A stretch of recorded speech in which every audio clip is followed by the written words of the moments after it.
Hello, everybody. Hello, Mark. How are you? Good. How are you? I'm great.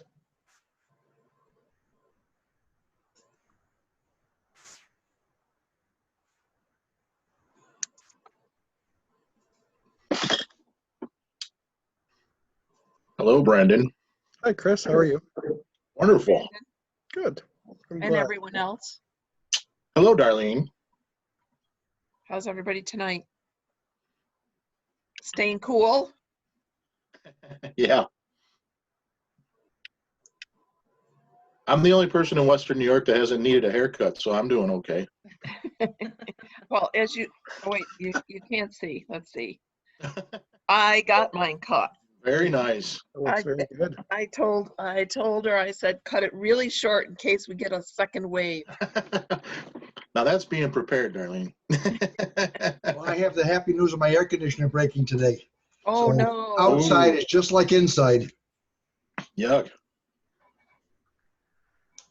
Do you have a fan at least? Oh, I got a lot of fans. Oh, I'm hoping for the windows to open tonight, hopefully. Well, they said around 6 o'clock we were supposed to get like a thunderstorm and some rain that kind of break this, but I haven't seen anything yet. Now it's 10 to 4 a.m. 10 to 4 a.m. with like nasty weather we're supposed to get. Oh, really? Yep. Cool. Tornado-ish style, they're saying. So. Those are the best kind. Just open the window and let the wind blow through. Yep. Don't let the pressure build up, right, Charles? There it is. Then you don't have to dust for another couple of weeks. Yeah. Well, I do have my pandemic beard growing here, so. I see that. My daughters, it's very popular with them because I told them I would cut it when it's all over, and they said I have to keep it because I look like Santa Claus. And my mother plays Mrs. Claus at the East Aurora Theater every year, so they're trying to put that together, you see. So I'm not letting it happen. We'll be out of it by then. Now, are things all wrapped up at school for you, Chris? Yeah, we're just looking at, how are we gonna be going into the fall, Yeah. So that's kind of an unknown right now, but we're ready for anything, I guess. So almost anything.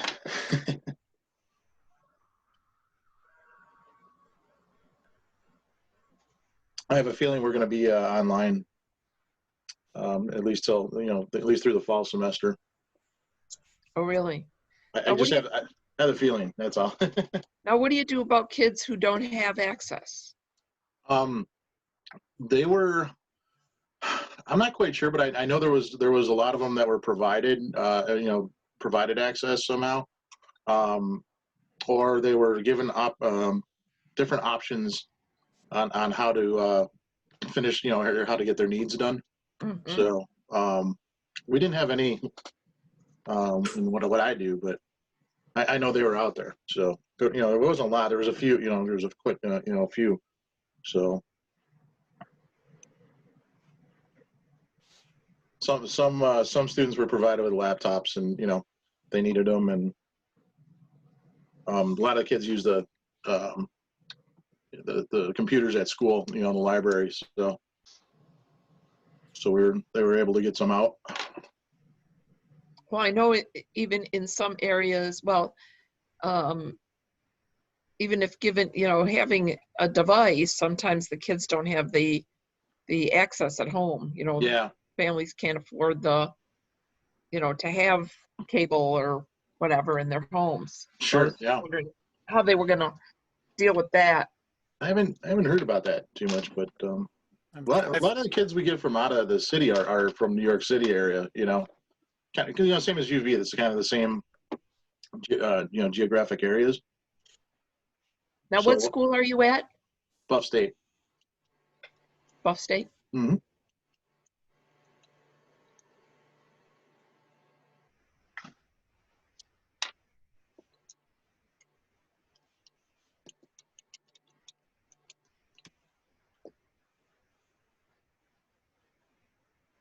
everybody's so quiet tonight? Or is it because Brandon put everybody on mute? Brandon runs a tight ship. I think it's everyone, once they enter, they get on mute.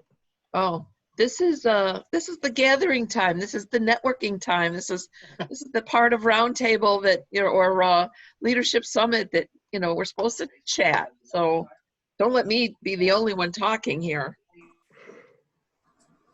No, this is the time when you're on a hot mic and you get yourself in trouble. So sometimes it's good to be put on mute. Oops. I have a request of everyone. If you could go on to the chat section of the Zoom meeting and enter in your unit, your district, and your unit type, your unit number, type, and district, then we will have a record of it so we can record this in our JTE numbers for roundtables. So what do you want our name and? Name, district, unit type, and unit number, or if you're with the council, or if you're a commissioner, that kind of thing. Yeah, the system knows your name. Just chat. Right. To Okay. Brandon, and it will record it. So just your unit number and your district And unit type. and unit type. Right. We found this last time we had a council-wide meeting, we weren't able to necessarily identify which people went in which category for us to record. Yep. And since we have so many people, it's so much fun because we get to record a lot of stuff. That's right. Since I don't have to turn it over until this case is closed.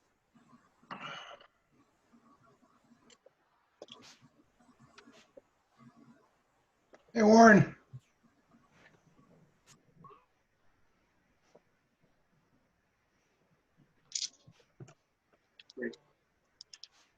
Dave Bliss, I sent you a piece of history today. I don't know if you got it. Yeah, I did. Very interesting.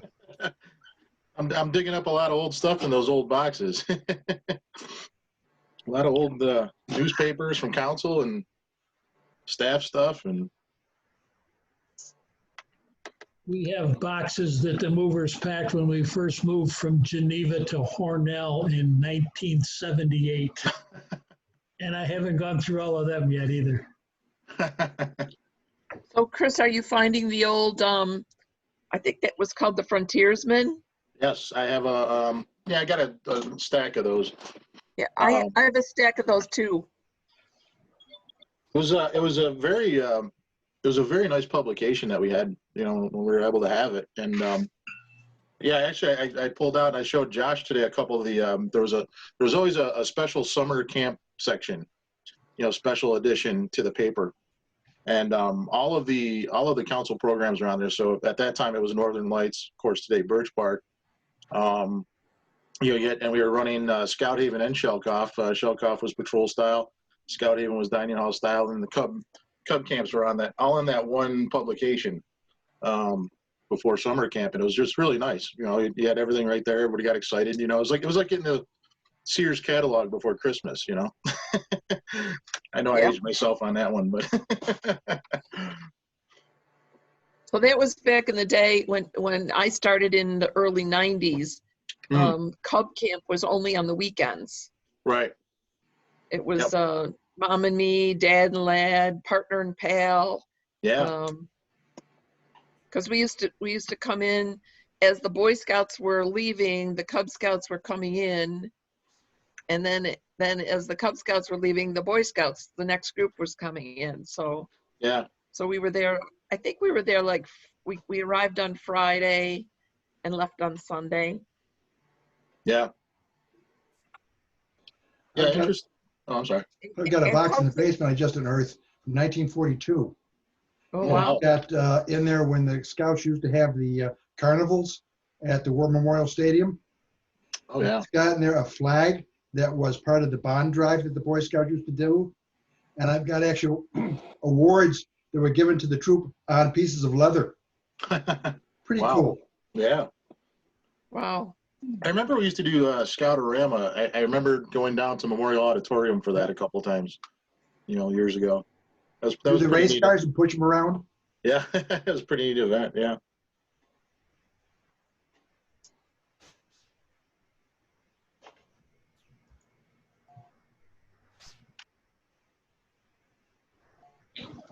It was a carnival-like atmosphere down there.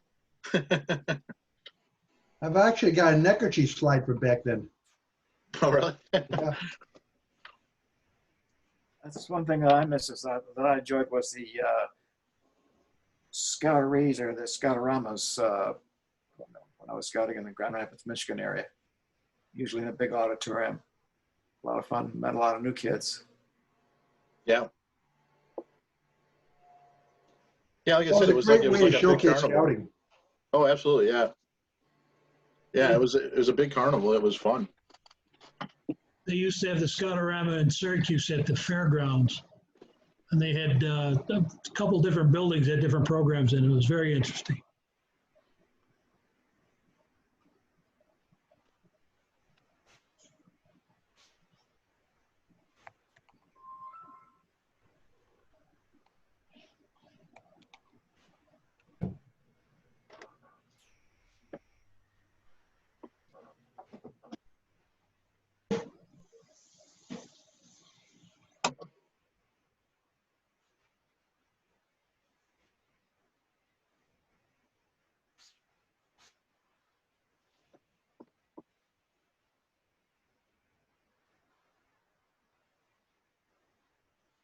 Where's the music?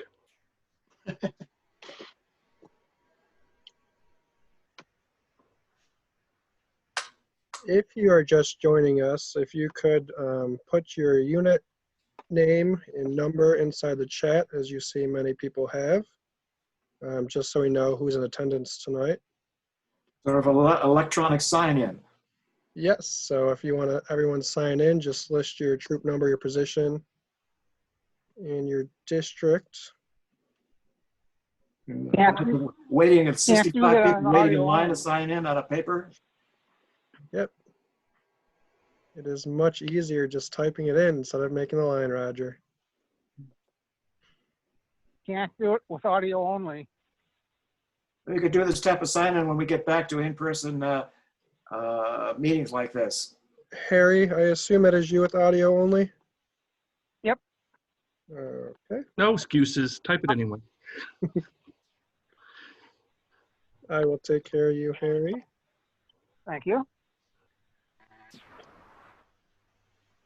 I will remute myself.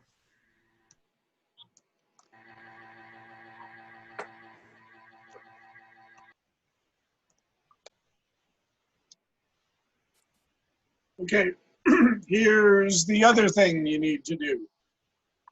There are 3 breakout sessions. If you could edit your name and at the end of your name put an A, B, or C at the end of your name, that will tell me in advance which breakout session you want, and while everybody's speaking, I can assign you to the different breakout sessions. Does that work? And I have the breakout sessions on the screen right now. We put that in the Zoom chat? Yeah, put it on the Zoom chat. Just change your name. Just change your name and put an A, B, or C at the end of your name.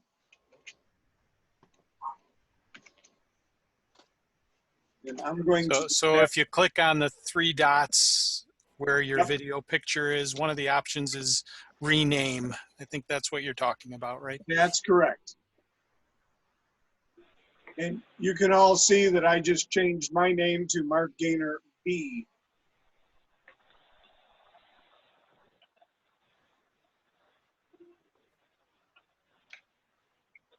And thank you, Larry Jones, for that wonderful tip. I had to pass it.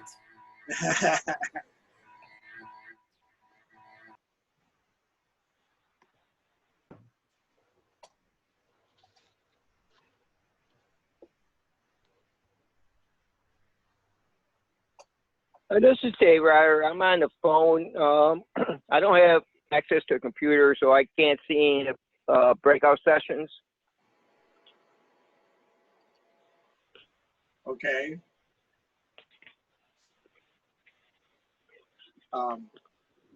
Breakout session A is Cub Scout virtual meeting information, and B is an advanced class on how to use Zoom meetings. And C is ILST, training within your troop. So those are the three breakouts for tonight. Again, A is Cub Scout virtual meeting information. B is more advanced Zoom meeting information. And C is ILST, training within your troop. I don't know. Tell me. Unfortunately, I don't know. Well, I'd like to do the Zoom, but like I said, I don't have a screen to look at, so this is like a conference call, so I can't see anything. So it's okay, Brandon. Could you please put him in? What choice do you want? The Zoom one, the B. Was it B? Yeah, B. Right. What'll happen is your phone number will change. A B will appear at the end. There it is. Look at that. It's amazing. You're all set. Okay, so I'm going to listen in? Okay. Yep. Beautiful. All right. Thank you. Are we ready to go, Brandon?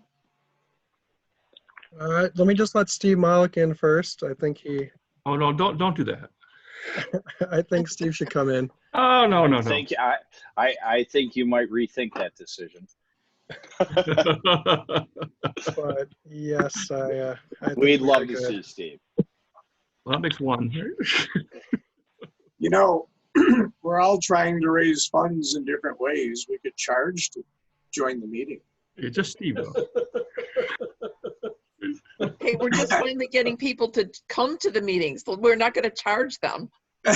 Well, what's cool is we've got 80 on right now. So thank you, everybody. And that number goes up as Brandon admits more and more. Okay, would everybody please join me for the pledge to the flag? If you're in uniform, Scout salute. If not, hand over your heart. I pledge allegiance to the flag of the United States of America, to the republic for which it stands, one nation, under God, indivisible, with liberty and justice for all. Two. Thank you all.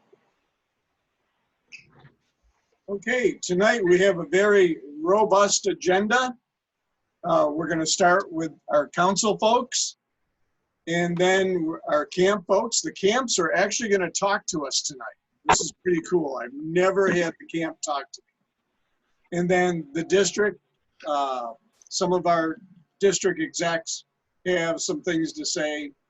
And then we have an NYLT update, an Interfaith Week update, fishing camp out update from me, an Order of the Arrow update, and then we'll go into our breakout sessions.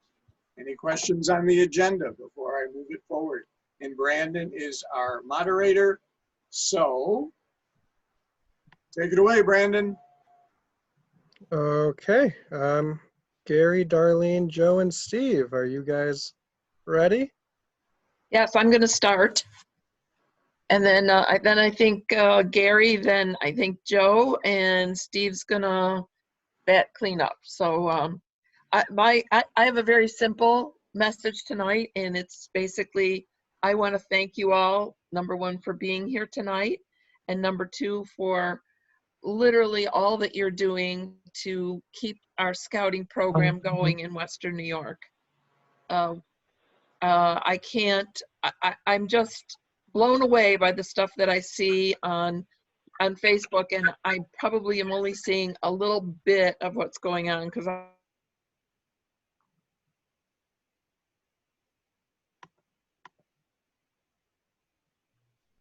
you muted me, Brandon. I accidentally muted you. I meant to mute Okay. everyone else. So I started to say that I'm blown away by what I see on Facebook, and probably only seeing a little bit of it because I certainly don't have all of the units as my friends because I don't know which ones have them and don't, but I'm just thrilled with what's happening programmatically.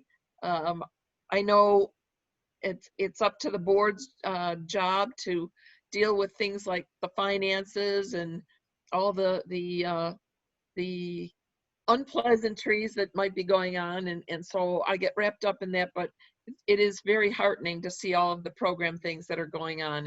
And I want to thank you all for doing your part to make that all happen.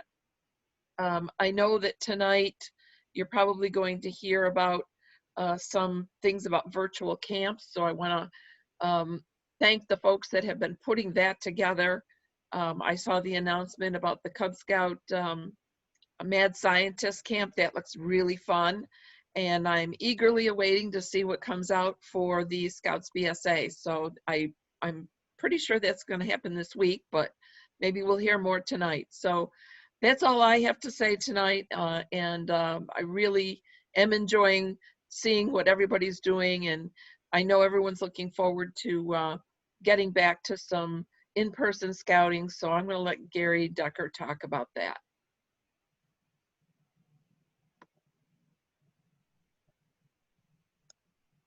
Great. Well, thank you, Dar, and thank you everybody for being here. I want to echo what Dar said as well. We really appreciate all your efforts to keep scouting going in these unprecedented times and making sure that our youth have the wonderful experiences that they can in some new and unusual formats. And we're certainly very excited about, as Dar mentioned, the upcoming virtual experiences that our scouts are going to have this summer. It's not going to be the same as summer camp, but I think it's going to be a new and exciting experience for us that we'll probably never go back from. We'll probably continue to have those experiences, and they'll just build more robustly on our other programs. I did want to spend a few minutes giving everybody kind of an update on where we stand in terms of our scouting activities. I know that we're all anxious to get back out there and to get back scouting as we have for the last 100+ years. Unfortunately, we are still on a bit of a pause. And just so everybody's clear, everybody should have received the letter a couple weeks ago.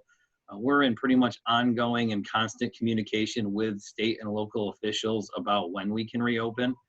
It's been reiterated to us on multiple occasions that all scouting activities are in phase 4 without exception.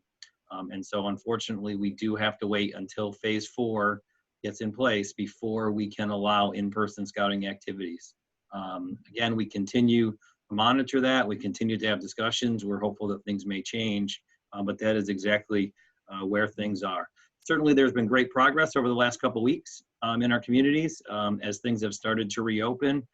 And certainly, if you followed the Erie County Executive or others, it does look like our rate of COVID-19 is also continuing to go in a positive direction. So we are eagerly awaiting the go-ahead and prepared to go when that happens. I will tell you that beginning next Tuesday, as long as phase 3 for Western New York does kick in, that we will be reopening the Scout office on a limited basis. There will be severe limits in terms of number of people that can be in the building at a time. There'll be several social distancing protocols in place. You have to wear a mask in the building. There's severe limitations on the number of people at a time. There's a health screening you would have to go have before you come into the building each time. And also, we anticipate that the National Scout Shop will open next Tuesday. They have a whole series of protocols as well that will be in place. Their hours will be slightly different than what they were before this whole situation as they ramp back up. And there will be a communication coming out, I think on Friday, with some more details about their operations. But it does move us in the direction, hopefully, to really start getting back to where we're going. There will be the ability for curbside pickup of stuff if you do not want to come inside. In the same vein, if you have Eagle kits that people are waiting for or other paperwork coming back, we also do have the ability to have you actually pick that up today curbside. So we're trying to do the best we can under the current circumstances. In preparation for when we do reopen, we have been working with our risk management committee as well as local medical professionals and others to try to help design protocols for units. Unfortunately, it's not going to be back the way it was before right away. We're hopeful in time it will, but there will be a series of protocols, including size limitations and some other things that can and cannot be done. As you can imagine, that is changing almost daily. We get different guidance from the state and local officials, often one after each another, that almost contradict each other. So we're trying to work our way through that. We are anticipating sending that out, at least a draft of that, certainly before phase 4, so you can begin to plan. But please, I ask that you bear with us. If we provided you the document now, I can assure you by tomorrow at noon, it would be out of date. So we will do our best to try to get that to you in a timely manner. And some things we'll be able to do right away and some things you won't. So again, more details to follow. So please, oh, I'm gone. Brandon, can you see me still? Mark just took control. No, I cannot. I can keep talking as long as you guys can hear me. I can see you. I see you. Mark, can you exit out of the screen share? Sit down. You're good. It says we're seeing Will Boy's screen. Bill, can you exit out of the screen share?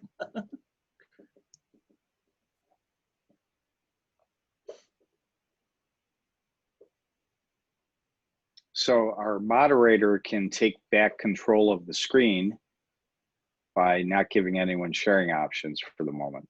I know, Mark has the access currently. Mark Gaynor does.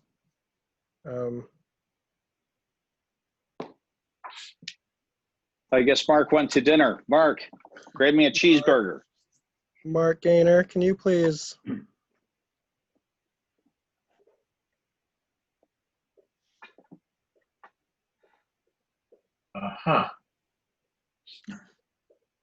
Mark? I would say let's proceed and Yeah, I'll continue. You don't have to. You don't have to see me. Hi, Mark. Brandon, you're the host. You took it back, Mark. Okay. Again, we're preparing for the time when we can go back to in-person unit operations. Hopefully, for the time come, hopefully later this summer when people will go back out and be able to use the camps at least in some form. But again, please bear with us as we work through this coming period of time and try to get that information. We do have to follow the state and local guidelines. We mentioned before, we're excited that we have a new popcorn company this year. A lot of different changes, a lot of new products, much more robust marketing program and online things as well as a prize program for our scouts. Not going to talk too much about that today, but just a reminder that on Wednesday, June 24th at 6:30, we will be having our annual popcorn extravaganza. Because we can't meet in person, that will be a virtual meeting. We've sent out information about that, but if you don't have that, please get that from your district executive or off our council website. Lots of cool stuff that we'll be announcing that day, so please join us for that. Also want to recognize our program and activities committees. They've begun a process, actually, I guess last night. They're going to be putting together some video clips to provide people with an update on all the cool, fun, upcoming things in program and activities side of our house, training and all that sort of stuff. So look for that probably shortly after the popcorn extravaganza. Again, because of not having some in-person abilities at this point in time, we're trying to make sure we get that information out to you. And so we're excited to see what they put out together. And I guess the final thing that I have is similar on a membership front. We are in the process of building a kind of parallel membership plans, I guess I would say. One is a plan is if we can do things somewhat along the lines as we've done them in the past, where we do have some in-person access, but since we don't know how much of that there will be, we are also developing some additional digital assets that if we need to do that in a more virtual environment, you will have resources to come. That's going to take time, as you can imagine, because this is kind of a new frontier for all of us. So we're working hard to try to figure that out. We will be having our popcorn and membership kickoff on August 4th at 6 p.m. Plan A, it will be in person at Niagara Falls High School. Plan B, if we can't have that many people in a room or we have too many social distancing issues, it will be in a virtual format. So I would ask you to please hold that date time. And as we get closer to it, we will share more information and we'll go from there. And that kind of gives you a quick overview of scouting activities and update on where things are. With that, I'll turn it over to our Council Commissioner, Joe Lane. Thanks a lot, Gary. And thank you very much, Mark and the group for hosting tonight. Be prepared. Wow, that is more relevant today than ever. We just need to be prepared for what's in front of us and what's happening right now. But not just that, what might happen down the road And are we going to be prepared to bob and weave? And think about it as we're hiking down the trail with scouts, and suddenly we see a big pile of mud in front of us, and maybe the closest creek is overflowed. Well, we need to make some alternate plans, and we need to be ready to make adjustments. So what I would ask is that every commissioner on this call reach out to the units that you're assigned to, and then reach out to another unit on top of it just to say, hey, how are you? Let's work and build that relationship. Units and districts working together along with commissioners, building relationships, because right now we need everyone engaged, building relationships together.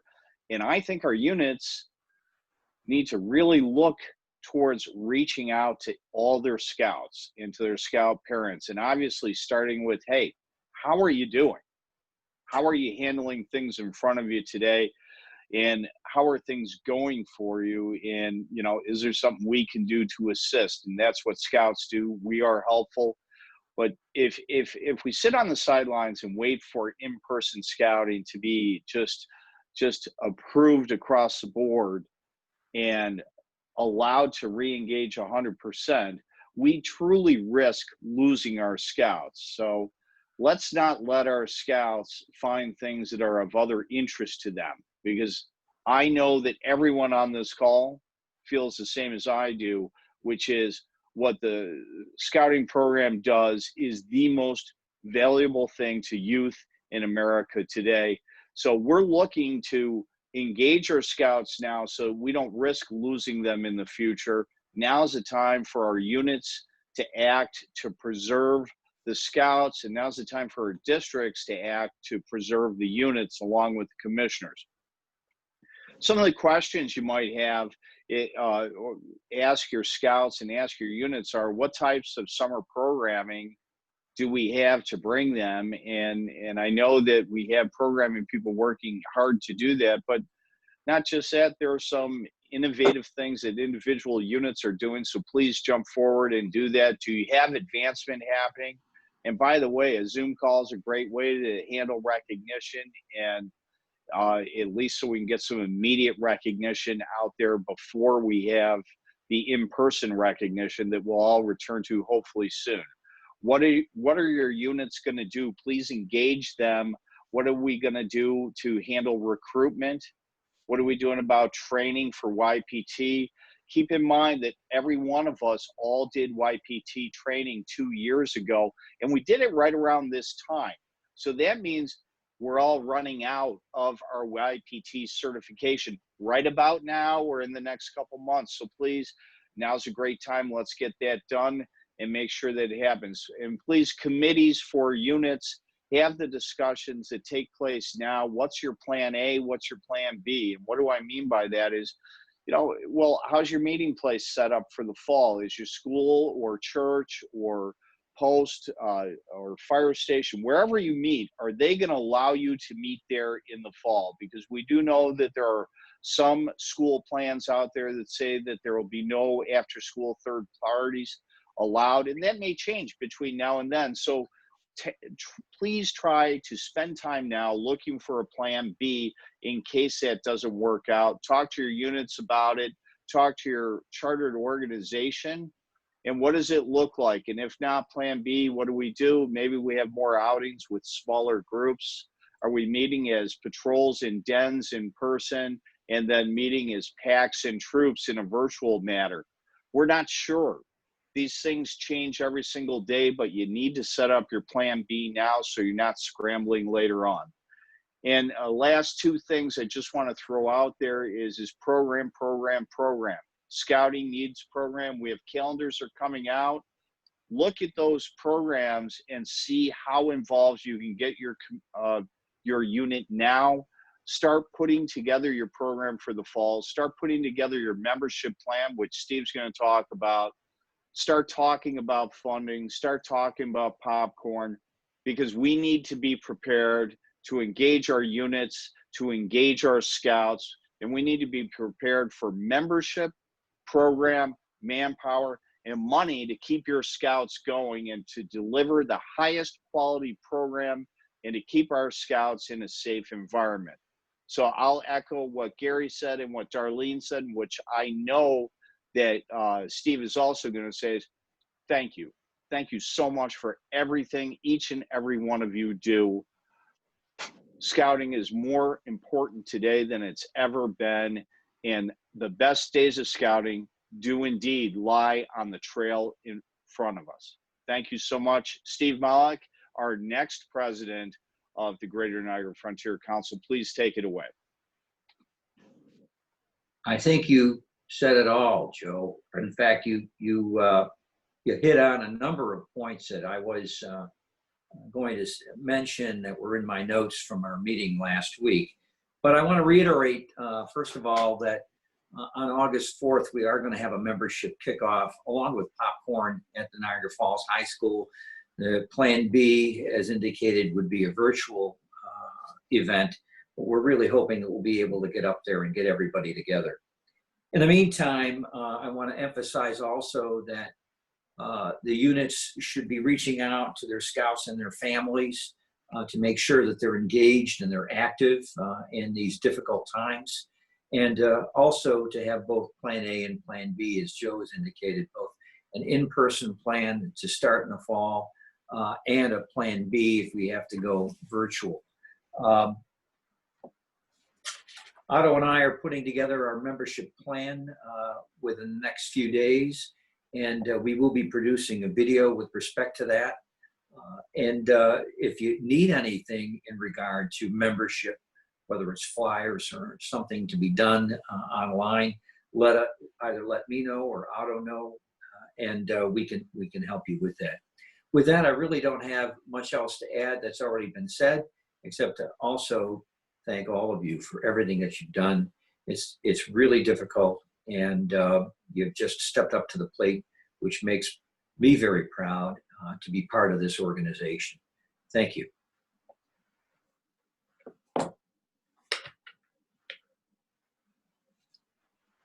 Okay, I see a few questions in the chat. I don't know if the key four would like to answer them real quick or not. Of course we will, if we can. So there's one from Jim Pritchard. Hi, Jim. Thanks for all that technical stuff you did for the for that big camporee. You did a great job. Thank you. Thanks. I had a lot of fun doing it too. So Jim said, does GNFC have the ability to assist units with communication about the fact that units chartered to PTAs are not outside groups? I'll take that one. I think, Jim, we're sure going to try. We're glad to help you with that. We're glad to engage in that discussion. It really is going to depend upon how the state defines outside groups. But that's what our DEs are for. That's what I'm for. We're all in this together, right? So we're willing to go and try to make the case all that we can. Anything we can do to try to help. And then there's a question from Steve saying, will scouting be offering guidelines on how to perhaps hold patrol meetings at people's houses when allowed, mass disinfecting? Yeah, so our intention is to provide guidance as much as we can within the CDC and the other Department of Health and others guidance on how to run events and activities. I will tell you, at least the early stuff that I've seen from the national office as well as CDC is most of the recommendations are for things to be outside for the short term. But certainly as we turn to later in the year, there will be some guidance when it comes to even inside activities. But I would say early on, the recommendations are going to be predominantly outside. But even in that respect, it's going to be things along the lines of wearing masks, limiting group sizes. If you saw yesterday, New York State Department of Health finally released the guidelines for day camp operations. My anticipation is that the operations, especially in the first kind of wave of stuff as we come back, will be similar to that. But a lot of that really is going to depend on guidance from the Department of Health here at the local level, but also at the state. So that guidance would likely come before we're opening up, I would hope, right? That's our goal. That's Okay. our goal, Steve. Yeah, Okay. I mean, I can't say, it's really a moving target. I mean, we've had a couple rounds of different documents for different things only to get them ready to go out, and then boom, the governor changes things a little bit. So our anticipation is certainly before the end of the month that we will be providing some preliminary guidance for when that comes. We're working on it right now with our risk management. Yep, I was going to say, we've actually started it and we're just kind of keeping it like a live document. So as things change, we can keep modifying it. But as Gary said, probably by the end of the month, we'll be able to release that. Okay, great. And then we might send out an update because it might change. Sure. Well, and there likely will, because while the state has released information about the use of day camps, there's no guidance whatsoever for overnight camping of any sort, whether they be resident camp or even camp operations other than like in a state or a private park. So I anticipate there will be a series of guidelines that will come out from us as information becomes available. Thank you.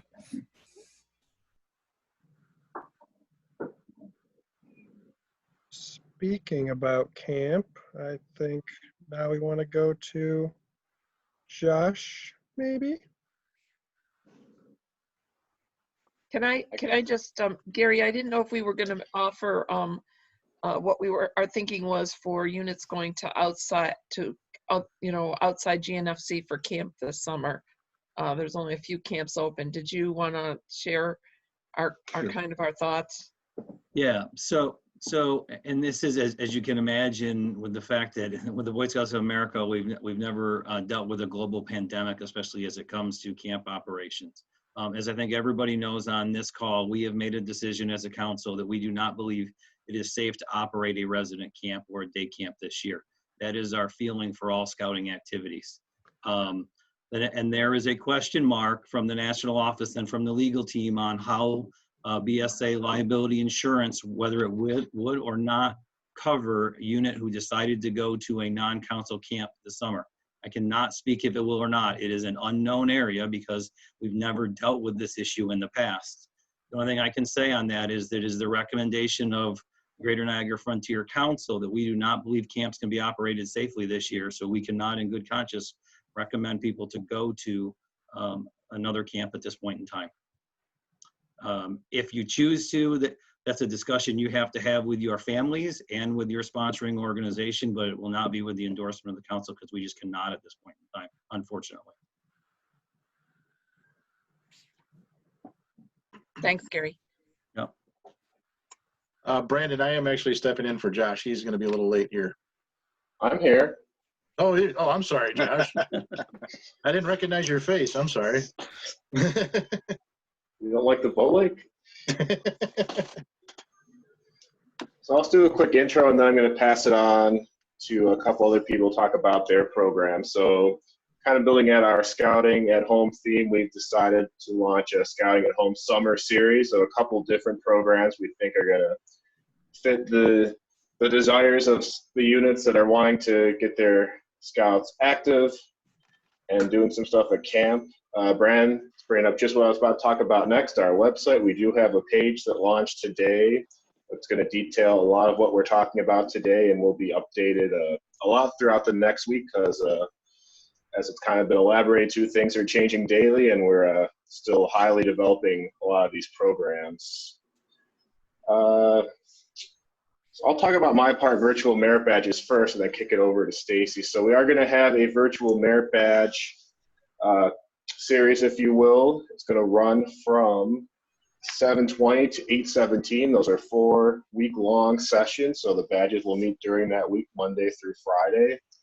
As far as what the actual schedule looks like, we're still building that. It's really going to be based on the instructor schedules. We know a lot of our instructors are working other jobs or have other commitments, so we're still seeing what our base can offer for us. It's going to be at a cost of $20 per participant.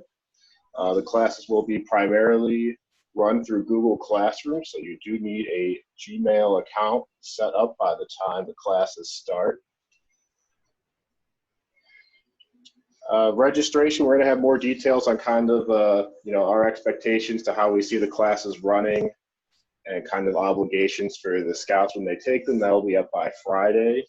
We're going to have a draft schedule up as soon as possible, but our final schedule for what we're able to offer this summer will be up by July 1st, and that's also the day registration is opening.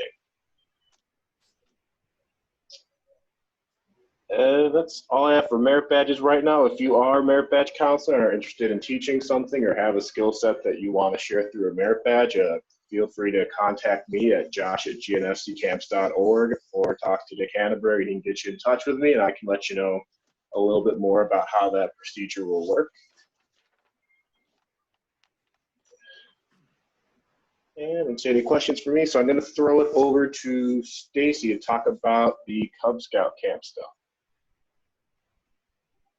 All right. Some of you guys know already our theme for day camp this summer was Mad Science. So Jesse and Sabrina did a great job kind of pulling the program from both Scout Haven as much as we could, and the program that we were planning for day camp, and kind of boxing it up as best we could. So if you participate in all 4 sessions, you're going to get meet requirements. So you won't get all of the requirements for each NOVA, but you'll meet requirements for 6 individual NOVA awards, as well as individual rank advancement pieces. I'm not going to say that you will get a full elective, but you'll definitely touch on many different electives, and we will provide you with some sort of tracker in order to keep track of what those electives are and what pieces are met. And you'll get that with your box and probably in a digital format also. We're going to be delivering this program through a Google Classroom format, so any participants will need to have access to a Gmail account. And you can see the pricing there on the screen. If you have any questions, please reach out to myself or Jesse, it's Stacy@gnfccamps.org, or Jesse@gnfccamps.org. And also, if you have incoming lion cubs, or you need to use this for your sibling scouts, you have somebody that you suspect is going to be a lion cub, we also set up a lion program. It's $25 per week, and it's kind of a diluted program from what you see for the Cub Scout age scouts. I want to kind of use, our idea was to kind of use that as both, obviously give them a little activity for the summer, but also use that as a membership piece for all of our units, help recruit your scouts, especially if you have those younger siblings that you can hand that out to and kind of leave it in their hands. Are there any questions for me? I know that was kind of a quick. I have one, Stacy. Yeah, absolutely. How will people get their box? Great question. We will be doing a pickup at the office, and you can pretty much come in and talk to anybody, but we'll have a scheduled pickup time that will kind of be there. The directors will be there to hand those out, I believe. But you can also choose to have it mailed, and it's just a small flat rate box, or it's a medium flat rate box, so you're just going to pay the shipping for that. So you can have it mailed if you don't feel comfortable coming to pick it up, but we'll definitely have a local pickup time that you can come and get those from the office. Anything else? I'm trying to scroll through and see if.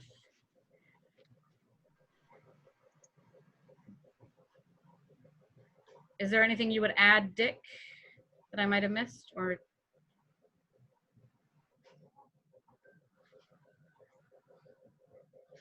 all right, I think we can pass it on then to the next piece of the agenda. Chris Mathewson, would you like to talk about the Young Brave Summer Adventure at all? I sure would. Thank you for the big introduction, Brandon.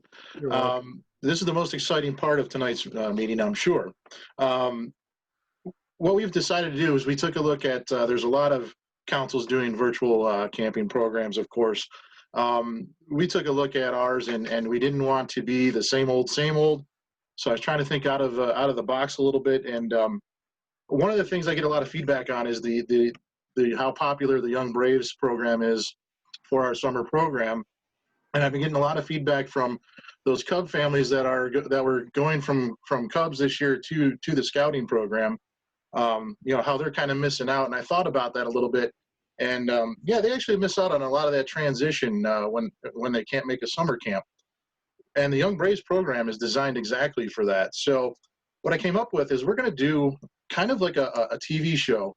It's going to air 3 times a week in a 4-week period.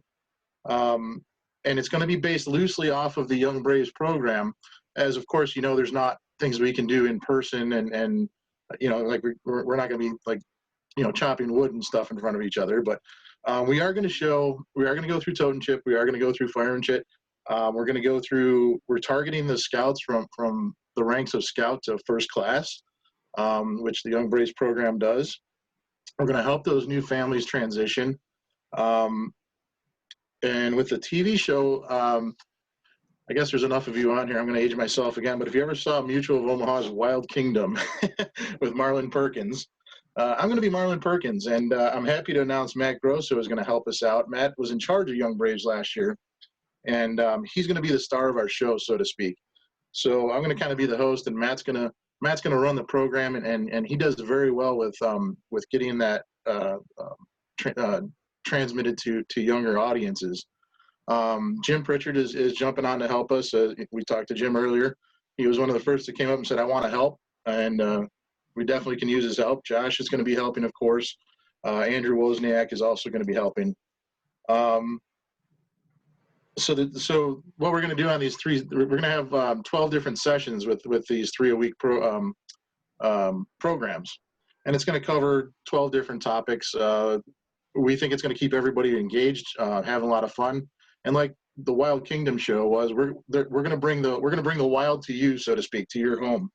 The kids are missing out a lot on seeing outdoors and you know, seeing what scouts do outside, and we're hoping to bring that.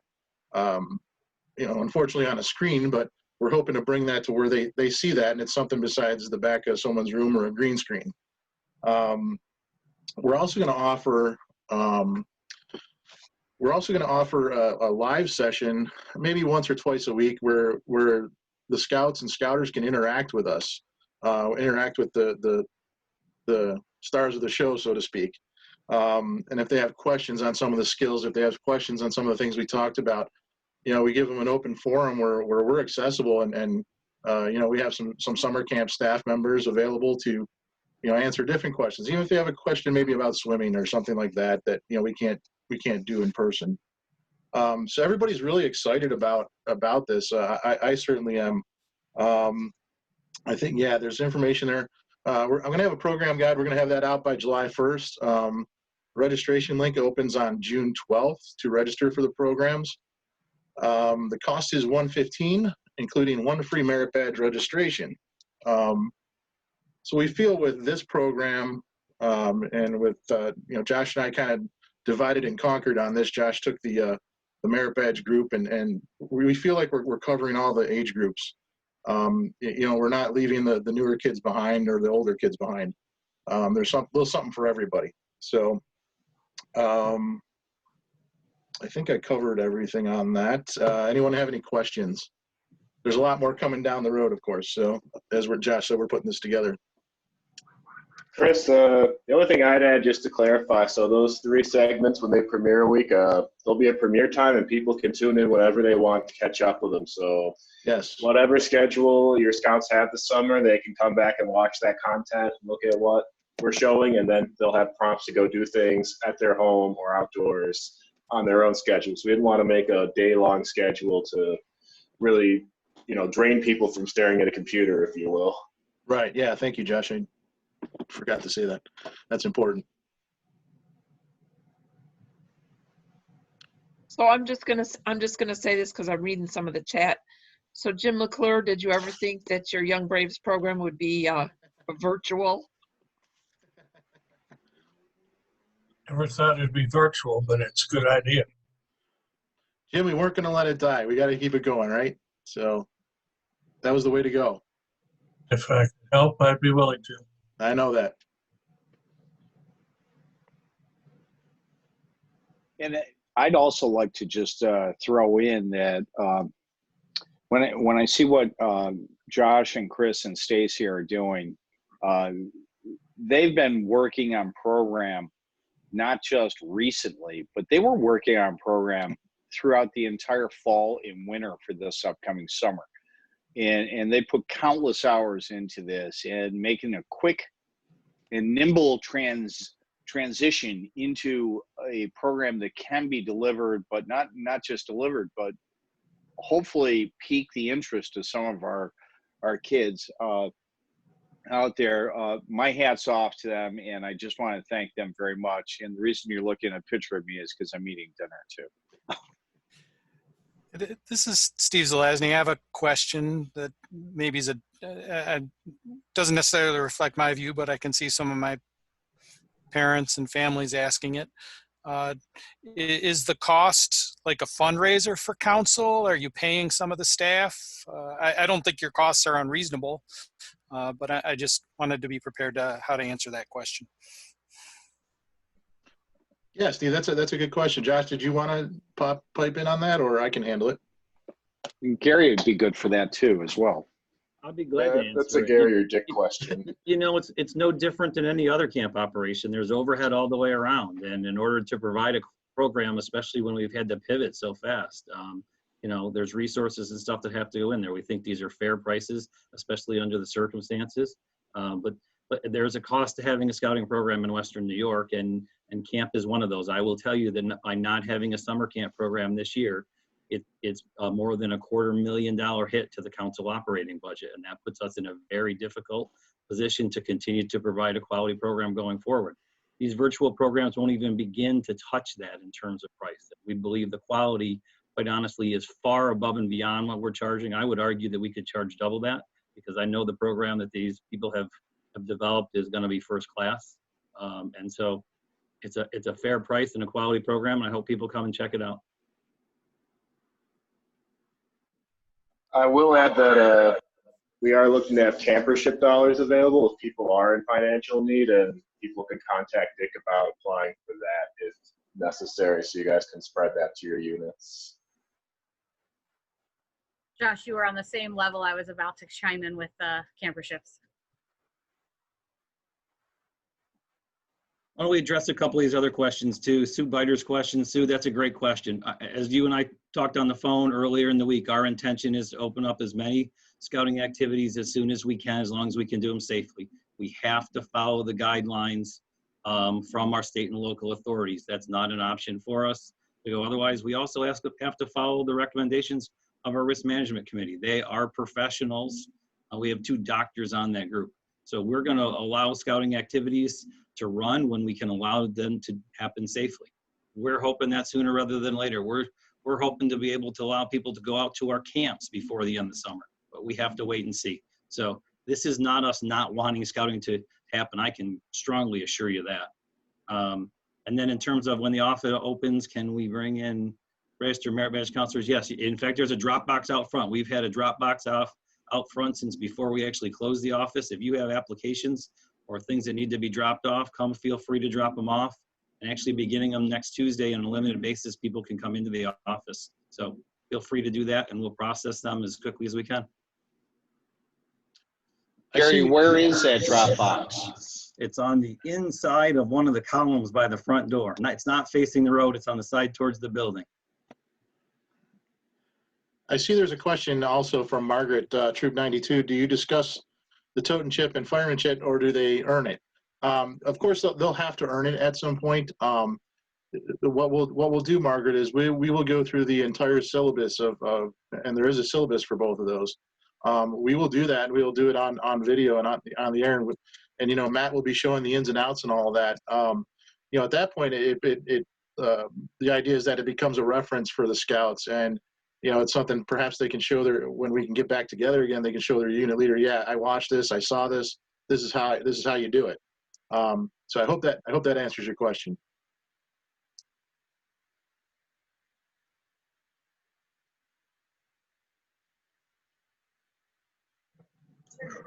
Okay, with that being said, let's go back to Mark Gaynor and we can move on with our agenda.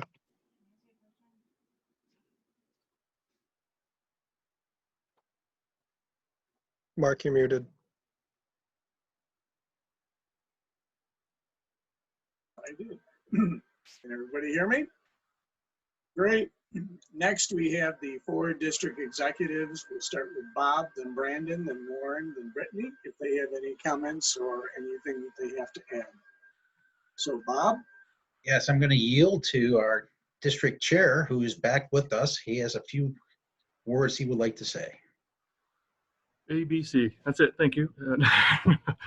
Hey, make it fast. Actually, I want everybody to think about popcorn a little bit. I know there's going to be a kickoff coming up pretty soon. I have no idea what they're going to be talking about, but I do know the unit I'm associated with, Troop 457, and other units in the past I've been associated with.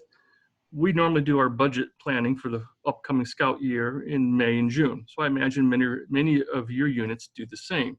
And you're obviously looking at your different expenses, your line items, from supporting Eagle Courts of Honor to patches to buy for handing out the scouts as they earn their different awards or whatever. Lots of budget items, your camping items. I think no matter what, we're going to have a challenging year this year with popcorn, and I want everybody to make sure that you consider what's going to be said at the kickoff and other popcorn events very carefully. But start your budget planning now for either an extremely robust and active virtual popcorn program, if that's what we're forced to do, or plan for a decrease so your unit is not stuck in a budget crunch where there's commitments that you won't be able to make, even though you might have promised certain things. So budget planning is very important for all units, and I think we're all going to be in a bit of a challenge this year. I know I don't want to beat the horse on that one, but again, it's very important, and hopefully everybody is doing that already. The other thing I want to thank all the Onondaga units for showing up to this meeting tonight, and I hope you're getting something out of it. So far, it's been just excellent. We heard about popcorn kickoff, we heard about membership, what's going on with our summer camps, and all these are very important things. And for the Onondaga units, I want to reinforce it's extremely important that you're reaching out to our members, our scouts and the families in Onondaga, and keeping them involved, let them know what's happening, and have a program virtually to keep them going. It's so darn important, and I really want everybody to do that. And I want to thank Bob Blatz for helping to cover me quite a bit while I was not well, and he did a great job. He kept me informed, and so Bob, thank you very much for your help with that. Hey, anything more from Onondaga? Nope. We need to now move to Brandon for Polaris. I have a few council things to just reiterate and touch upon. First, our t-shirt sale is still going on for the top 10 things about scouting at home. If you click on our website, we are selling t-shirts that list the top 10 things about scouting at home. Our unit Scouting at Home Award and our individual Scouting at Home Awards are still, we have extended the date until July 1st. Originally, we said we would cut it off on the 15th, but we extended that to July 1st. So you could get t-shirts, patches, and your unit award if you sign up on our website. Kendra or Rob, do you have anything? No, Kendra. I know, Rob, you have a few things a little later. Brandon, when are those t-shirts available at the council office? So we will be placing our order July 1st, and once the production is completed, they will be available in the office for pickup. Thank you. And then as was mentioned before from the Key 4, join us for our popcorn extravaganza in a few weeks. And I believe, Mark, you could pass it on to Red Jacket now. Yep. Warren?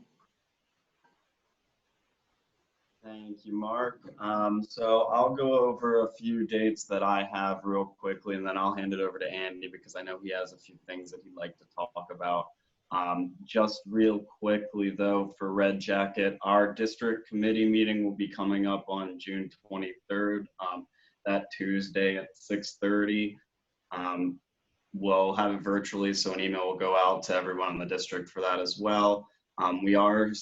We just announced our 2019 volunteer awards as well, so Andy sent those out through his newsletter, and we'll also send that out when we do our announcement of for the district dinner and our program launch events. And then the last date that I have is our membership virtual meeting is coming up on August 18th.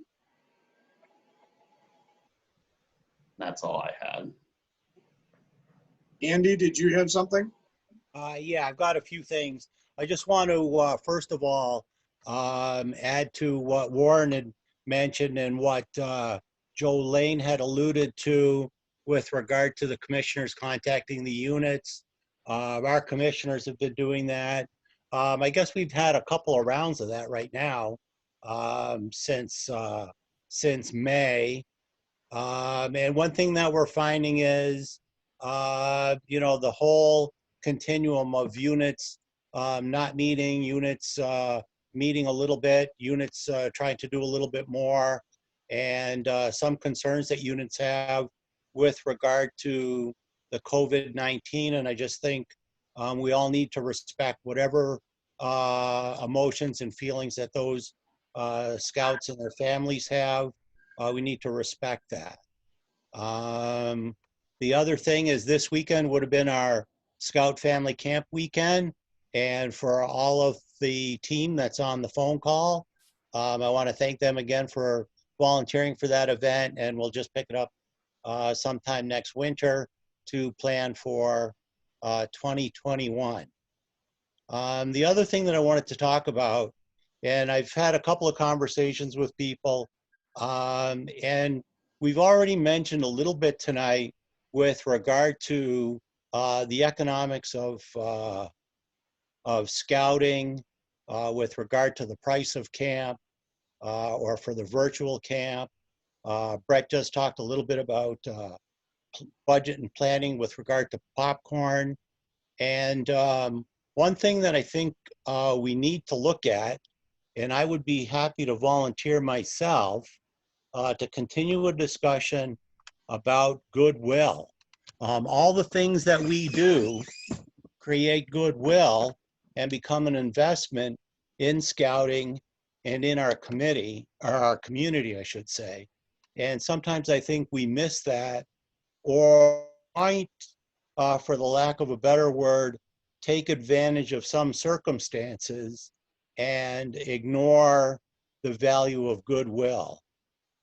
I know these are difficult times, and we are talking about trying to sell more popcorn or increase the membership, but sometimes I think we might need to take a step back and make some sacrifices to promote goodwill so that we could have a greater investment in the future. And I would be happy to continue that conversation and to look at any particular aspect and say, how does that create goodwill? Because I think goodwill is a huge asset, and sometimes we've depleted it, and sometimes it's hard to earn that back. And I think that's one thing, especially in these challenging times, that we need to think, what are we doing and how does that affect goodwill? And if it impacts goodwill in a negative way, then maybe we need to reconsider it or to package it in a different way. And I'd be willing to volunteer to further that discussion. And if anyone else wants to continue in that discussion, you can send me an email and we'll start planning something in that discussion of goodwill, because it's too important to squander, to forget, or not pay attention to. So I leave you with that. So Andy, if I could just piggyback on that, we are always looking for a way for us to engage our scouts in the community along those lines, Andy. So if anybody has an idea, a kernel of an idea that we could run with, we're happy to entertain any of that. And I agree with you. We did have someone reach out to one of our board members, and they were looking for some help in cleaning up an old cemetery, and I put them in touch with Larry Jones, and I think Larry's going to get the OA engaged in that. So if anything else comes up that you think that we could do, or we could have our scouts safely do, and that's, in this time we have to consider the safety, particularly of distancing and whatever. But we are desperately looking for something that we can make a big splash in the community and get our goodwill thermometer up there. So thank you, Andy, for bringing that up. And, you know, I think what I'll do is I'll send an email to at least the district commissioners, and they can put it up to the board, and the district commissioners can take it down to the units. And I'll write out something that gives some parameters about goodwill and some things that we need to think about with regard to that. Well, Andy, if I could just jump in on that too as well. We have 85 participants on this call tonight, and I'm willing to bet that a high majority of them either have Facebook pages of their own, or their packs or troops or posts or crews have Facebook pages. And when we see something positive out in the community, you need to send that on in to the GNFC. I think it's supposed to go to Bob Blatz, but if not, send it just to your DE and let them decide. And what they'll do is they'll share it. They'll put that on the council Facebook page. But now here's the rub on that. Our council Facebook page has a reach of about 1,700 to 2,500 people. The reach on that is so exponential when just the 85 people on this call tonight share it. But if on top of that, you talk to the people in your units and say, hey, we're going to share this on our PAC page, on our troop page, and then you need to turn around and share this out to your network. And I will tell you, that's where the greatest goodwill comes from, social capital out there. And if I could just actually call on people to follow Andy's charge, which as an assistant council commissioner, we may call him the goodwill ambassador after this phone call. I'll tell you that. And I thank you all very much. Please keep doing what you're doing. Thanks, Joe. Anything That's all else? I've got. I don't know who's, is Mark, are you in charge, Mark? Go ahead. Anything else from Red Jacket? Nope, that's it. Okay. Brittany, do you have anything from Tatanka?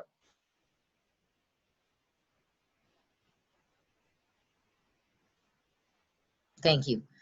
Just a few things. Really just grateful to everyone that's had a hand in planning all the virtual summer camping activities, especially Stacy and Jessica from the district. I know they're working very hard on that. Just making sure that all of our units have their Be a Scout pins up to date as we move into the recruitment phase. And if they want to accept online applications, that's set up to do so. And I've been there to assist them in getting that up to date. And basically just sitting in on our virtual meetings. Very happy to know that even though we're a small district, the majority of the units are meeting in some capacity. So happy to help them figure out Zoom or sit in on their meeting or facilitate wherever possible. And I'm just really excited to get back to the office a little later this week. So thank you to everyone. I don't know if Mike has anything to add, Mr. Hughes. Thank you, Brittany. Anybody else from Tatanka? Okay. Next, we have Rob Reeves with an NYLT update and an Interfaith Week update. Okay, hi everybody. I'm gonna share my screen real quick. I was really struck by an email that came through recently about the Virtual Interfaith Weekend, which is a national program. I know that sometimes we can become overwhelmed in the blizzard of emails, and so I thought this would be a good opportunity to point it out. And so when I went through the program, I found it pretty interesting, and I signed up for 3 or 4 of the sessions myself. So on your screen now is the Google Doc, which is the whole program. It's over the course of a week. You can sign up for the Zoom sessions and participate live, or it's going to be sort of also broadcast on YouTube and the Duty to God, the BSA Duty to God Facebook page. And so when you really go through this booklet, you can see that there's quite a lot of interesting subjects that cover the gamut from Cub Scout Duty to God requirements and really how you meet those, to some more abstract things and concepts, as well as real specific info on a variety of different faiths. And so I think one of the if there is a good thing about the situation we're in, it's that we have some access to a whole country's worth of online programming. And, you know, because I feel like this is something that would be difficult for us as a council to put together to the same level. If that email went to your spam folder or you didn't really get a chance to look at it, I would recommend you do so, because if I found 3 or 4 interesting things, I bet you might too. So the next thing I wanted to mention is about National Youth Leadership Training. And I know we have a variety of people on the call here. And so this is really for Scouts BSA troops, as well as Venture Crews and Sea Scout ships. You know, that when we canceled the summer programs, it did include our week-long NYLT course that was scheduled for August. However, our team is working to plan for a 2-weekend course in September and October. And the reason we haven't really promoted it too much yet is because we want to get to phase 4 in July, like we hope we will, and have a chance to meet in person with our staff, because that's about how much time we would need to train them and get ready for the course. And so we're not really going to accept registrations until that happens. But I'm still hopeful that we can do it. You know, quite honestly, the easiest choice would have been to just cancel it altogether and wait till next year. But I don't know about you, but I'm really tired of telling Scouts no. And so if we have any possibility of running this course in a different, safe way, like I think we can, I think we owe it to our Scouts to do whatever we can to make that happen. So I'm going to share the, just to save the date, because in addition to the challenge that I mentioned of training our staff on short notice, we will also have the challenge of signing up participants on short notice. And so, and those things need to happen concurrently. And so what I need from you as Scouts BSA and venture leaders is to start broaching the subject with families that that you might have considered to attend this course before, and see if it's something they'd be open to. You can see the dates here, which you'll see when the council calendar gets released in about a week. There really aren't any conflicts with the dates we chose. And it will be at Camp Shelkoff, which I think will be nice for this year anyway. And so what I'd like you to do is, if you think that there are Scouts from your troop that would attend, if you could send an email, and my email address is on the bottom here, with a number, so we can get a feel for how much interest is out there. And so NYLT is open to all Scouts age 13 and up. Now there is a prerequisite for attending the course, which is something called Introduction to Leadership Skills for Troops, and there's also a crews and ships version of that course, and it's a unit-run program. Now, if you're going to attend breakout session C, which I would encourage you to do, I'm going to get into some detail about that ILST course and answer any questions you might have about it, as well as walk you through the syllabus and show you how you can do it in your troop pretty easily. So if you have any questions about ILST or NYLT, I think we'll save it for the breakout session, because I know we've gone long here in the opening session. So Mark, thanks for that, and I'll see everybody at breakout session. Okay, thank you, Rob. The next piece is actually mine. It's a fishing camp out that we've scheduled for the 26th, 27th, 28th of June. The reason we did that is the 27th of June is a New York State Free Fishing Day. And what we've done, like we did in our April camp out, it's totally a family-oriented camp out. You camp in your own backyard, you fish with your family, and then everything is done on Zoom. We're filleting fish, we're looking at stomach contents. And bottom line is, last week, Kendra and I put this together, and I'm willing to share the entire camp out with any troop that wants to do the same thing.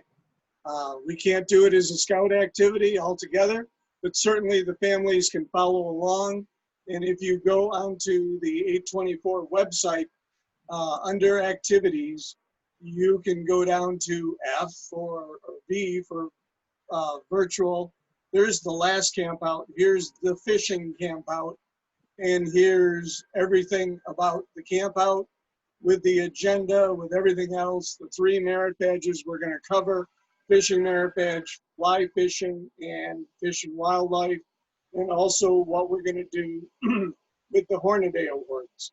So it's not just fishing, it's conservation, but again, it's all family-based, and it's here. And if you want it, I actually have a program guide. You can look at it. It's in Microsoft Word. You can modify it. But again, it revolves around that free fishing day on Saturday, June 27th. So that is there.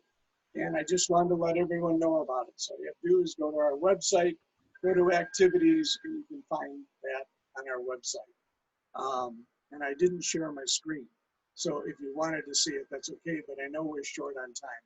So I'm going to yield, and we're gonna switch this over to Larry for OA. So Larry? Thank you, Mark. Quickly, DOA is known throughout everybody in the Scouts BSA area, venturing, and the sea ship, if I can get that out. Cub Scouts don't have much to do with that other than see some of these guys running around camp or wherever wearing the white sash. But for all of you Cub Scouters out there, think about this.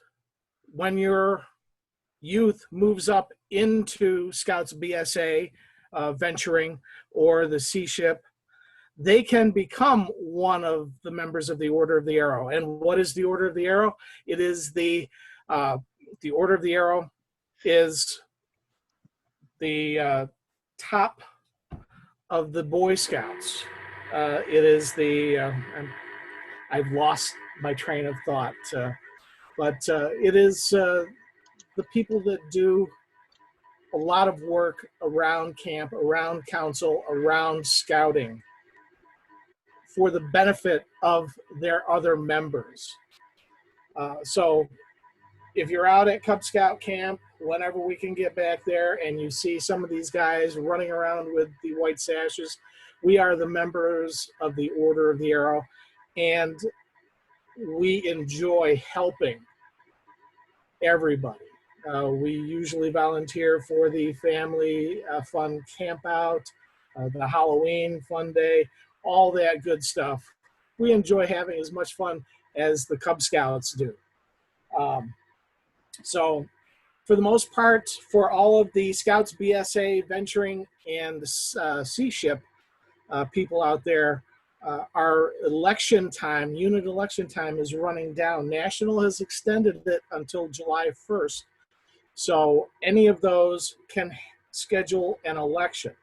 A Scout BSA troop, a girl troop, a venture crew, or the Sea Ship can, as long as they have met the eligibility, can have a unit election.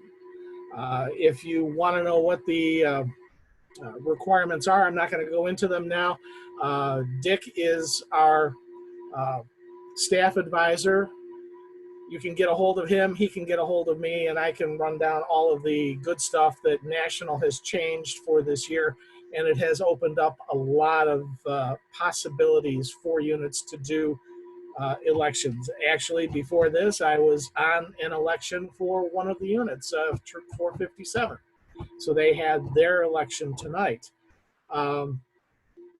So please think about that. If you're a unit leader, you haven't had your unit election, and you still want to, we can do it virtually for you and help you through it. One of the neat little things is that National has opened up a second opportunity for a unit election. If you had a unit election earlier this year before we all shut down, and you had someone who is interested and they have just become eligible, we can set up a second election, which is normally not done. And Kendra had her girl unit do a second election this year because she had a young lady that finally did make all the eligibility requirements, and we were able to do that because of all the changes that National has done. I'll wrap it up there for that part of it.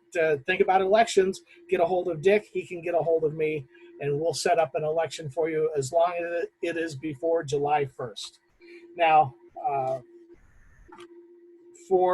and I see quite a few OA members out there who might possibly know what the Vigil Honor is. We had our meeting on the 14th of May virtually, and we selected this year's class of Vigil Honors.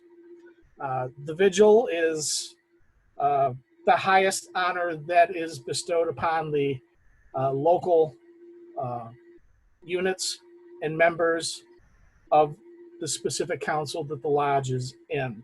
And how do you become a Vigil? Someone has to nominate you. And then you go, you'll fill out, or a form will be filled out for you. You won't know it. And it goes before our committee of youth. And they don't know who the nominees are. It is a blind draw.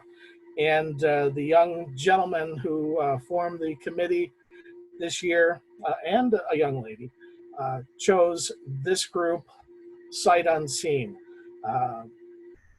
The youth Vigil nominees for this year are James Green of Troop 229, Michael Romeo of Troop 630, Gabriel Lucas of Troop 138, and Nathan Ostrander of Troop 1776. And yes, we can do this for the adults too. We have to have either the same number of adults and youth or more youth than adults. This year we have 4 adults. Joel Greinert from Troop 833. He will be becoming a Vigil. Gentleman out here who is one of the men who take care of this particular meeting, Mark Gaynor. Congratulations, Mark. Looking forward to when we get a chance to sit the Vigil. Dan Andrzejewski of Troop 554, and Jonathan Stolting of Troop 824 also. This is the 2020 class of Vigil Honors from Haudenosaunee, and congratulations to everyone. I thought this was going to be a great place to do it because we have a lot of people here, and I like to do it in front of the biggest crowds that we can get. Congratulations, everybody. And I think I'm going to turn it back because it has been running long, and I want to see what the other stuff is about, Mark. Thanks a lot. I have assigned everybody based on the letter after their name, or in some cases before their name, to a chat room. There's probably about 20 of you who didn't pick, so you're going to be left in the main group to have a conversation, whatever you want to do, or drop off, because the only thing after these chat rooms is the closing.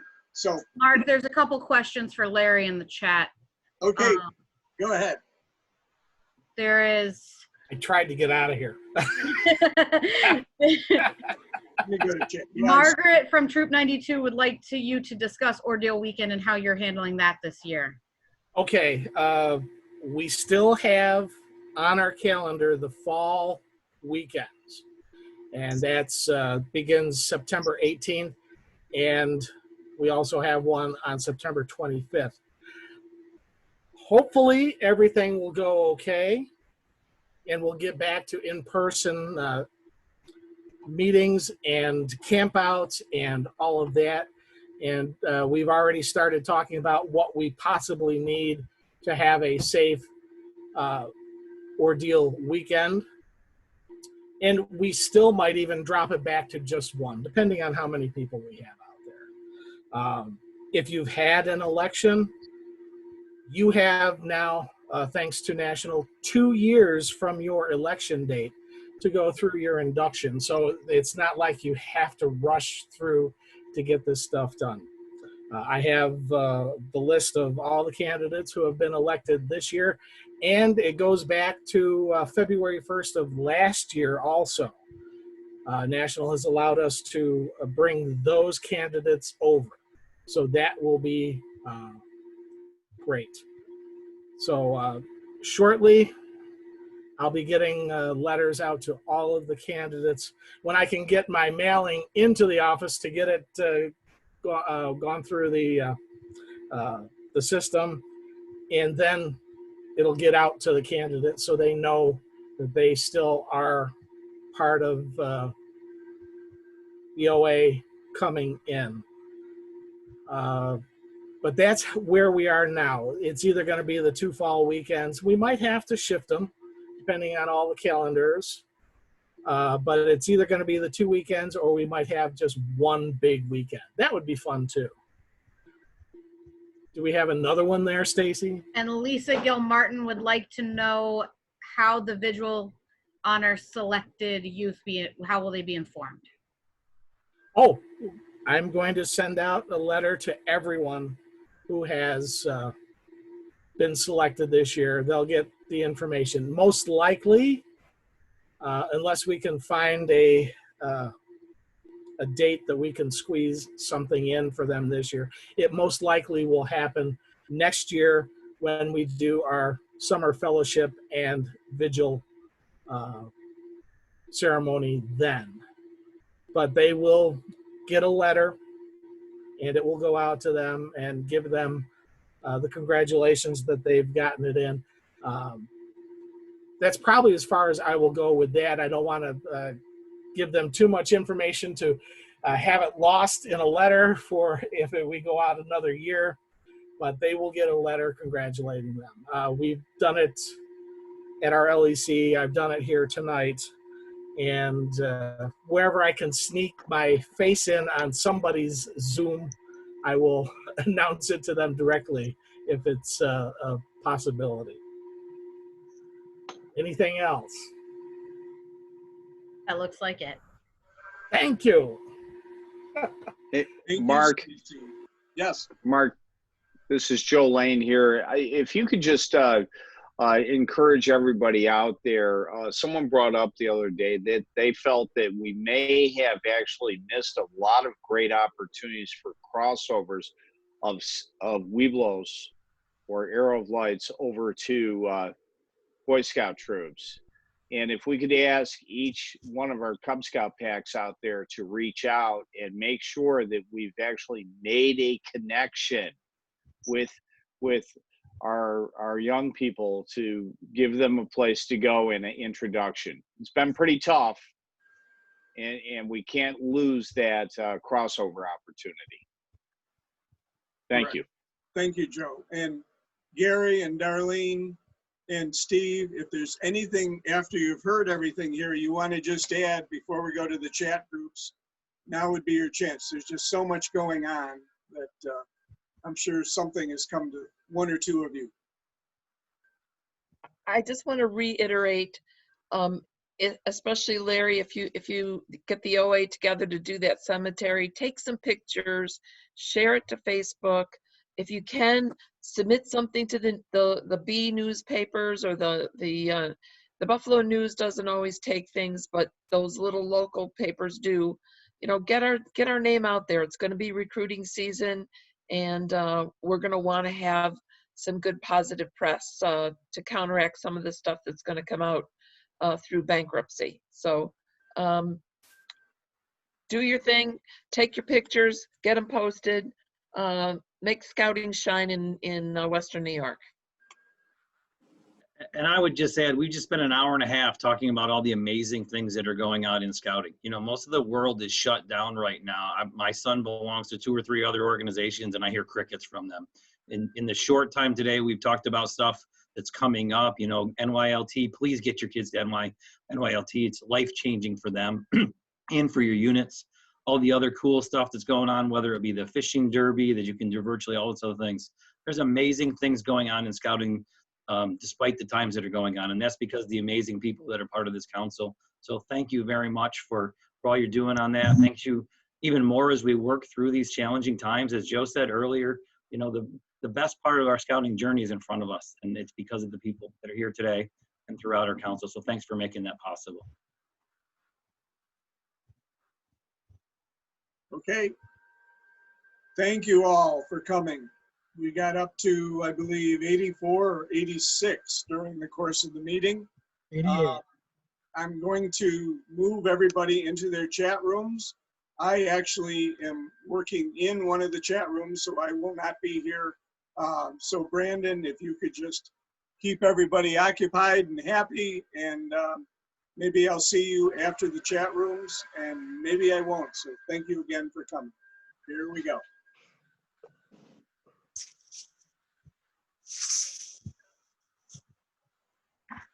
Okay.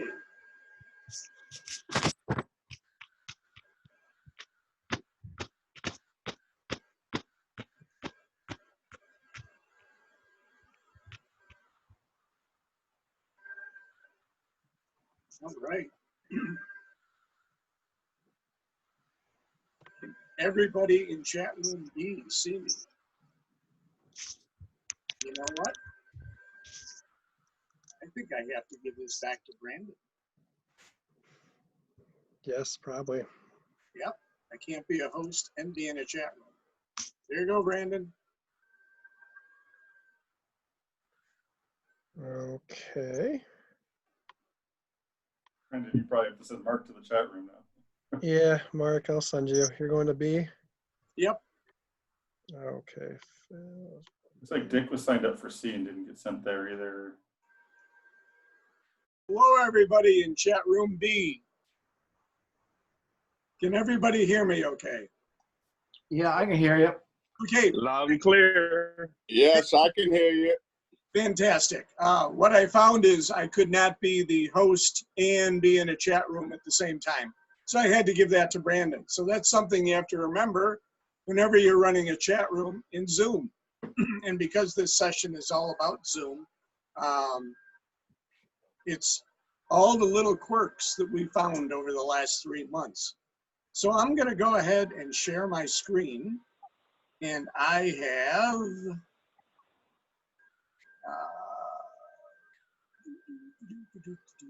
just 1 second here. Wow.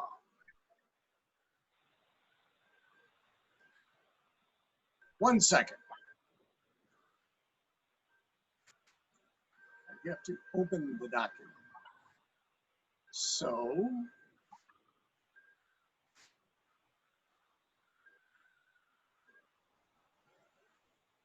I'm still here. I'm just opening the document.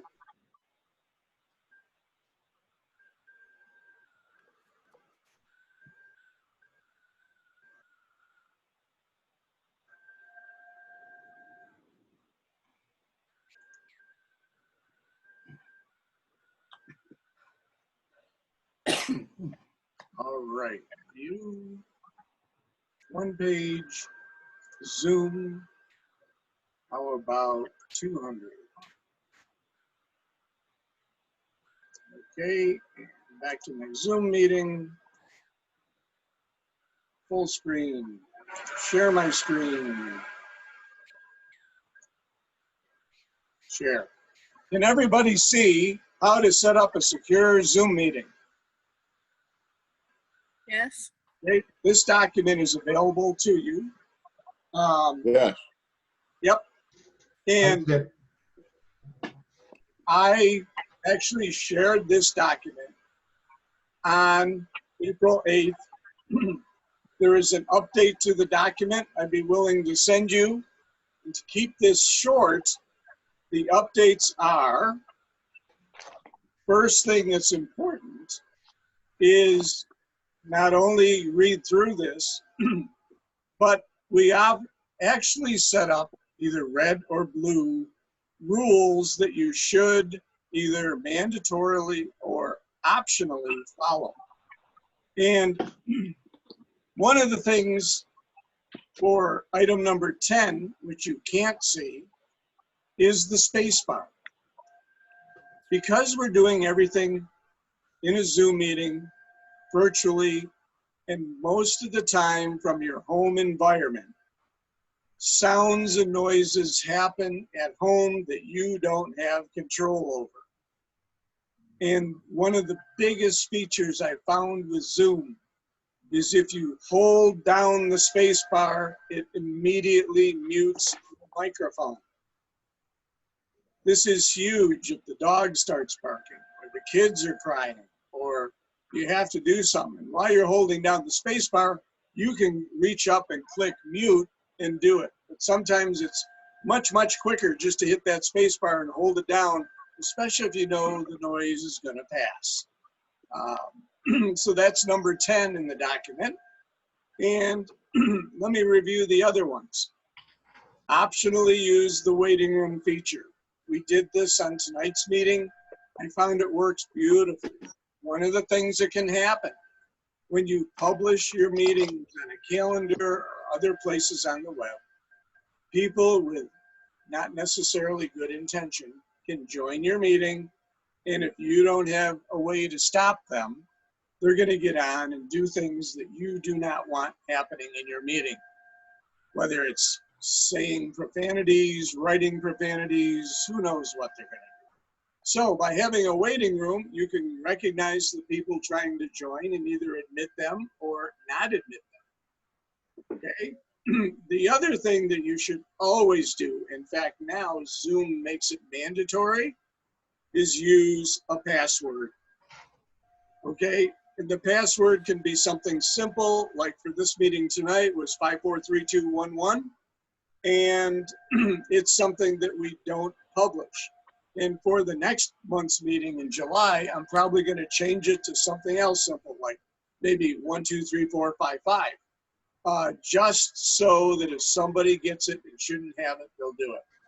And again, it can be a simple password. It doesn't have to be, you know, a 512 character encrypted password.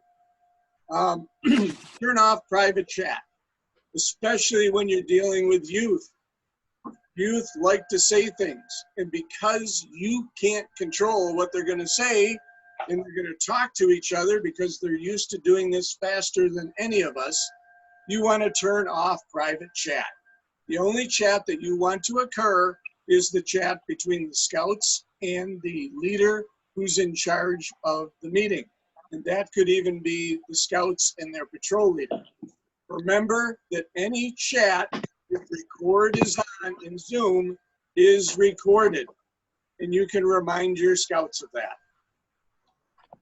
And then number 4, unless you need it for the meeting, don't use screen sharing.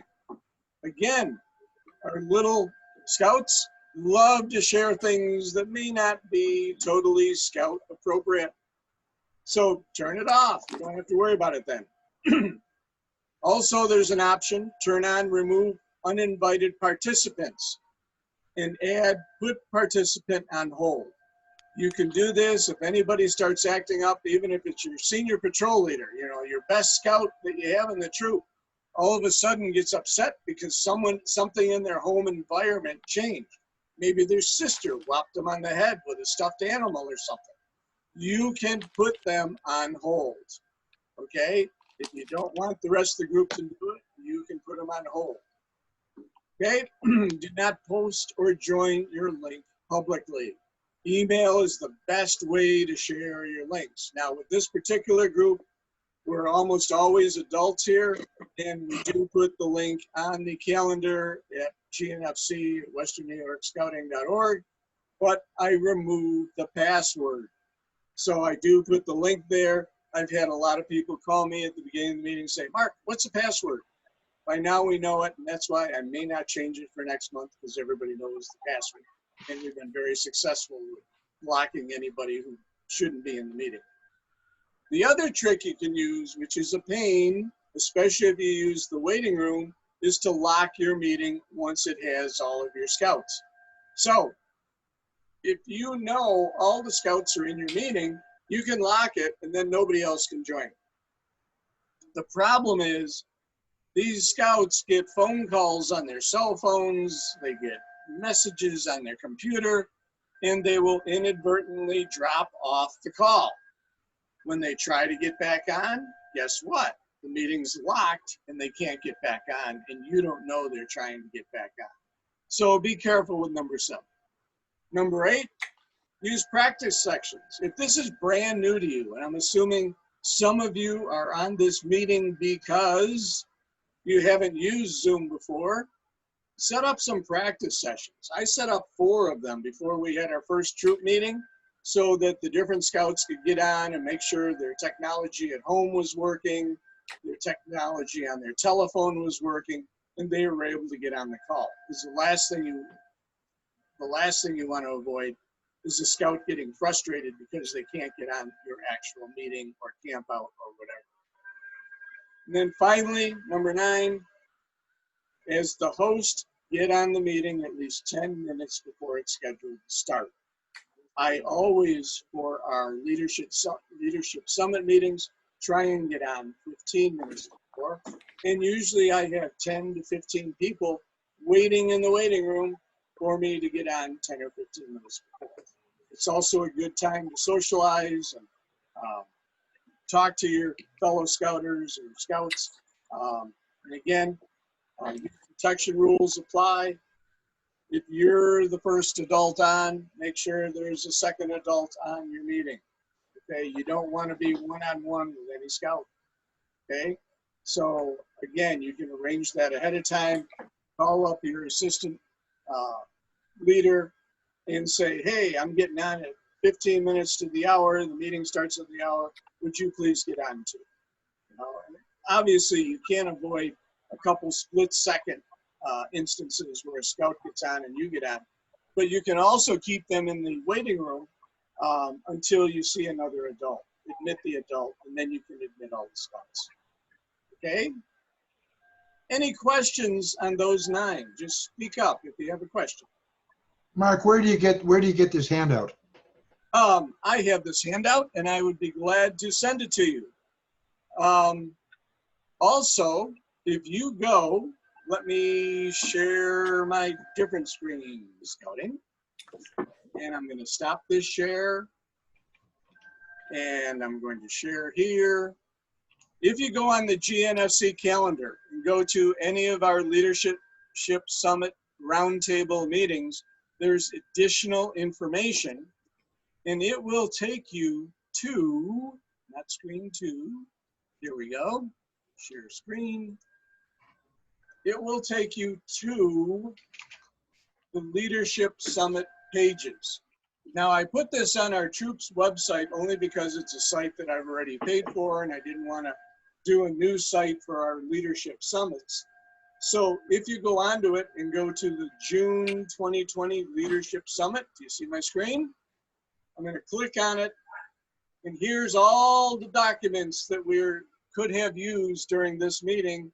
And one of them is how to set up a secure Zoom meeting. Okay, if I click on that, you will see the same document I've done, only the new one, pop up on my screen. It hasn't gone there. Can everybody see that? How to set up a secure Zoom meeting, updated 10. And you can see there's number 10 about the space bar. And then I talk about the space bar. And everything you always wanted to know about Zoom is in this document. And I put this together for you. Okay, does that answer your question? How do we get to that again? Where is that again? Okay, well, you can go to troop824.org. And if you do that, you go all the way over to the Leadership Summit tab, click on it, and you can see all the documents for the last 3 meetings since we started doing this council-wide. Okay, so June would be this one. You get the list of all your documents. The very bottom one in this case is how to set up a secure Zoom meeting. When you click on it, the document comes up. And Great, thank you. Okay, if you are on, you should see a blank screen, WNYscouting.org. You should see the GNFC site. I'm going to go to calendar. Here is our meeting right here, PO and TA Virtual Leadership Summit. If I click on that, you see where it says more information right here? See that?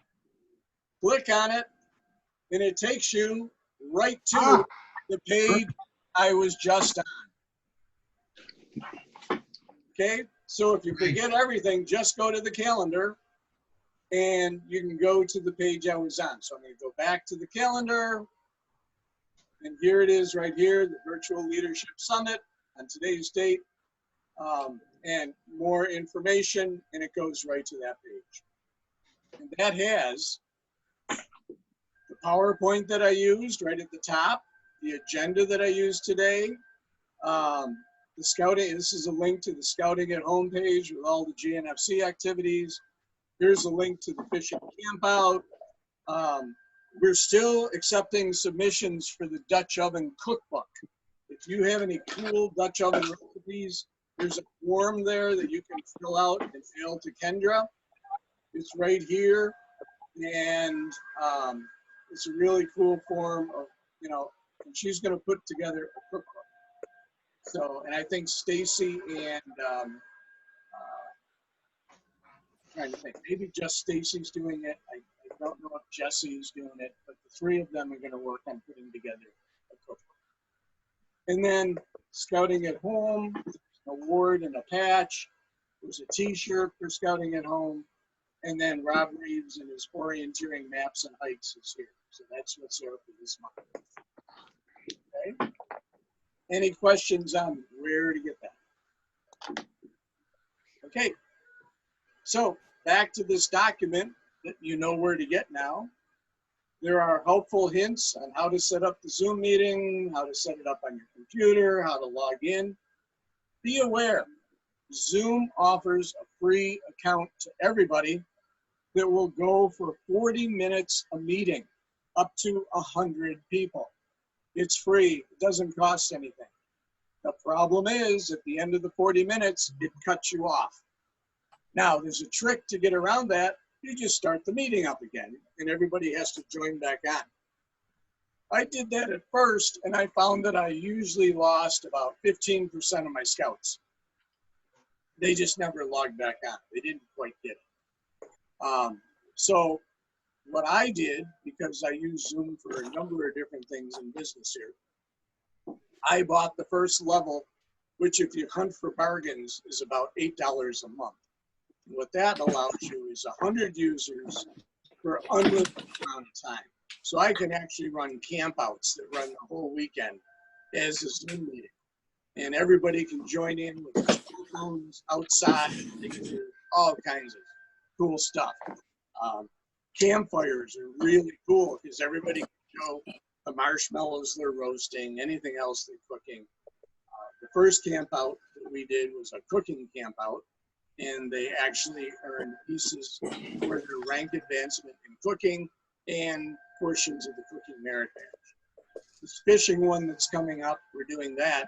And if they do all the steps, including going out to the fishing tournament, which we're gonna run from 7 in the morning until noon on Saturday, they're gonna be able to earn the 2 fishing merit badges, fishing and fly fishing, and fish and wildlife management. So they can do all of them in that weekend. And Don, who's our fishing merit badge counselor, he's going to be on the whole time with instructions, and he's actually pre-recording some of the things that we're going to do right now. Okay. Again, anything that I shared on the screen, and I'm going to stop the share here. Anything that I share on the screen, you can share from your computer, and it can actually be a video. So if you want to share a video to your audience, you can do it just by bringing up a YouTube video or a different video and then going to share screen. You see the screen where it's running, and you just share that, and then everybody can see it. Okay? Any questions so far? Okay, I'm gonna share that document again. And the document, as you can see, shows you all kinds of little tips and tricks. Put arrows on it, so when I talk about something, you can see what's going on. Schedule the meeting ID. It's also a good idea that you change the meeting ID when it's a big meeting. The reason being is if you use the same meeting ID, meeting after meeting after meeting, people that you don't want on can learn what the meeting ID is. And here it's got an explanation of everything that we just talked about. Okay, and it goes through. This document is 8 pages long. It's an easy read. If you know anything about computers, you should be able to do this. You can also set up your meetings on your cell phone or a tablet. You do not have to have a computer. Okay? And you can disable people's cameras, you can disable their microphones, you can do all kinds of things. And this tells you how to set everything up. Okay? Any questions? Let me stop sharing. No questions? We'll probably have more questions when we start trying to do it. Well, again, you can download the document, you can read it, do whatever you want, and if there's no more questions, because we're really going late, I will end the meeting. Thanks, Mark. Thank you all. You have a great week. Hey, Mark. Thanks, Mark, for all your good work. Bye. Thanks, Mark. Hey, Thank Mark. you. Mark, I have a question. Yes, go ahead. How did you break out the session here for everybody? How did I break it out? Well, Yeah. that was an actual problem. When I passed it back and forth to Brandon, because Brandon was the host and I was the host, every time you pass the host, you lose your assignments. But what I did at the beginning of the meeting, you notice I had everybody put the letter A, B, or C at the end of their name. And so what I did when I created the meeting, okay, and let's see, I can't create a meeting within a meeting. So I can't show you, or I would. But down at the bottom of the screen, when you're the host, you can create breakout rooms. If you have the paid version. If you can have breakout rooms in the free version. In the free version? Sure. I haven't found that. Okay, I wish I had the free version still. I would go on and show it to you. Okay. Down at the bottom, when you're the host of a meeting, there should be, there's participants, chat, screen share, pause and stop recording, whatever. I know, let's do this. And I can do this. This is share screen, screen 2. Here we go. Now this whole screen is shared. I'm going to go to zoom.us.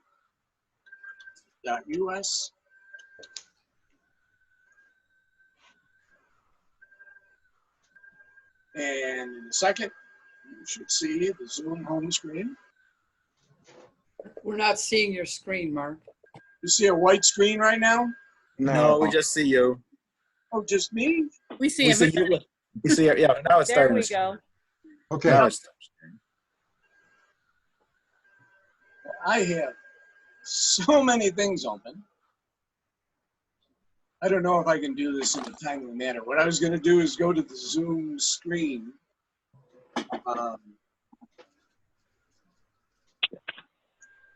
It's really, really slow because I'm doing about 6 things over the internet right now, and so is Kendra downstairs. So in any case, if you go to zoom.us and compare the features of the free version versus the first level, the $15 level of the paid version, you should see that you can do a breakout. If you can't, I stand corrected. And right now, this is going so slow. Let me close this.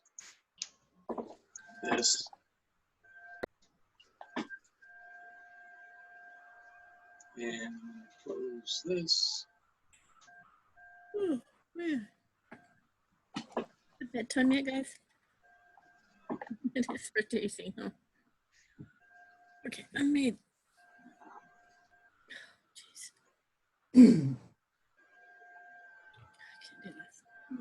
Nope. You probably have a black screen now? No, we've got your breakout sessions. Yeah. Oh, okay. And your PowerPoint. Okay, just 1 second. Stop the share. I'm going to, let me just go on here. There we go. See. Oh, they came right up. So I'm gonna go back to the share. And zoom.us, there we go, share. Now you can see the Zoom screen. This is their home screen. We're gonna go to plans and pricing. Okay, Yeah. and then I'm gonna scroll down. So there's the $15 one, which I have. And if you go online, you can find coupons to get that cheaper. I have one account for $8 a month and one account for $11 a month. So you don't have to pay the $15 a month. All right. So here we go. We have video conferencing, unlimited number of meetings, unlimited 1-to-1, 100, video, voice, waiting room, web conferencing features. Here we go. Personal ID, instant scheduling room extensions, private group chat. Group collaboration features here. Breakout rooms.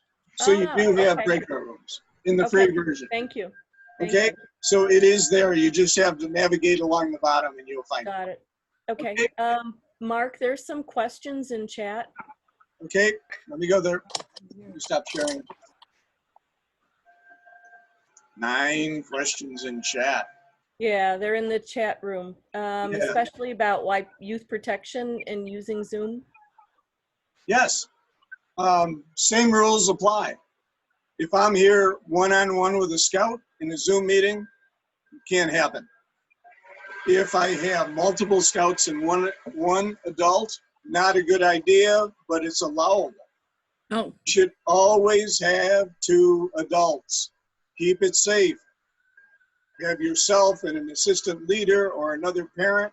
If your assistant leader calls you up and says, I'm running to the hospital, I'm having my baby, then one of the adults with one of the kids who's on the meeting, you say, hey, Andy, I need you to stay on the meeting, sit behind your scout. Yeah, because you have to see them. That's right. You got to see them. You got to make sure they're on. A lot of the scouts don't like to turn their cameras on. I don't know what it is. I don't know where they were taught this, but they like to stay anonymous. Even though you have their name, because I won't let them in the room without their name, they don't like to turn the cameras on. Maybe their room's messy, maybe their house is messy, I don't know why. But it's there. But you got to be able to see a second adult. Right now, with all of you on this meeting, I could have every scout in my troop join the meeting and we'd be covered with youth protection. Okay? And again, Also, the reason I say that is I know all the adults in my troop are covered by youth protection. I don't know about all of you, but hopefully you are. and the recording rules, Mark? Yeah?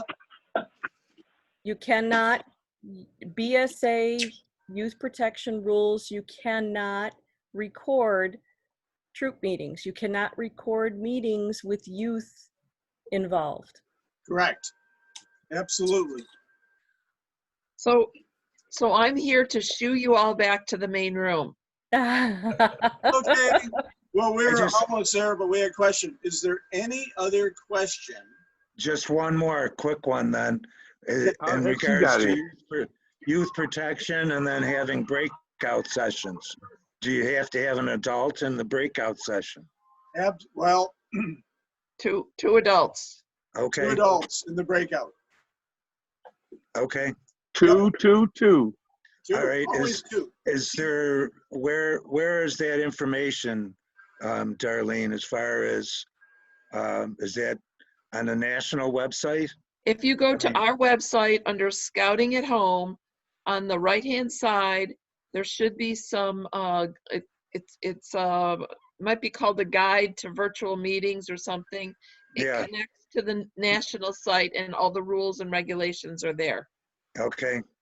I thought I read that, but I don't recall seeing anything about not recording the meetings. Yeah, if you can't find it, Brian, email me and I'll send you the link. Okay, thank you. And remember, before all this COVID-19 things happened, even when we were online with scouts, whether it's a cell phone, text messages, whatever, we always had to include a second adult in the meeting or whatever. So Zoom's no different than what we've been doing right along. Okay. Now, again, and I know I'm being shooed back, but the one that you cannot avoid, and what I do is I just add another adult to it. Scouts text me all the time. I'm thinking 2-3 times a week. My senior patrol leader will text me and say, Mr. Gaynor, think this is a good idea? And it's like, you don't have your aunt on here. You don't have Mrs. Gaynor on here. So I just have to add them to the chat because you cannot avoid it. So as long as you can see on your chat or whatever that you've done your due diligence and added somebody, I guess that's all you can do. So, Right. Right, Darlene? That's right. Yep. So, but it does. Eventually, Okay. maybe by the time they're 18, they'll remember that when it's time to leave. No. No, because then when they're 18, they become an assistant leader or a scout or reserve or something.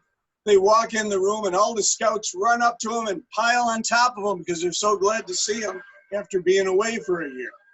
It's like, oh, this isn't going to work. So anyway, I'm going to close the room and get back. Thank you all. Thanks again, Mark. Thank you. Leave, break out. Boom. That's way out of the way for a lot of our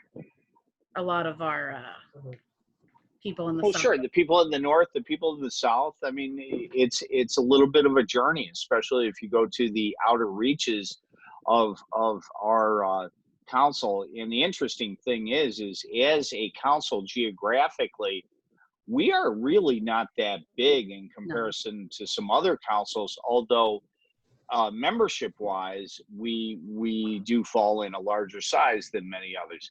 So what I would throw out there is just a what if. What if we had 6 meetings like this a year, and then we had 4 in-persons a year, and then of course there's always 2 months where we just don't meet.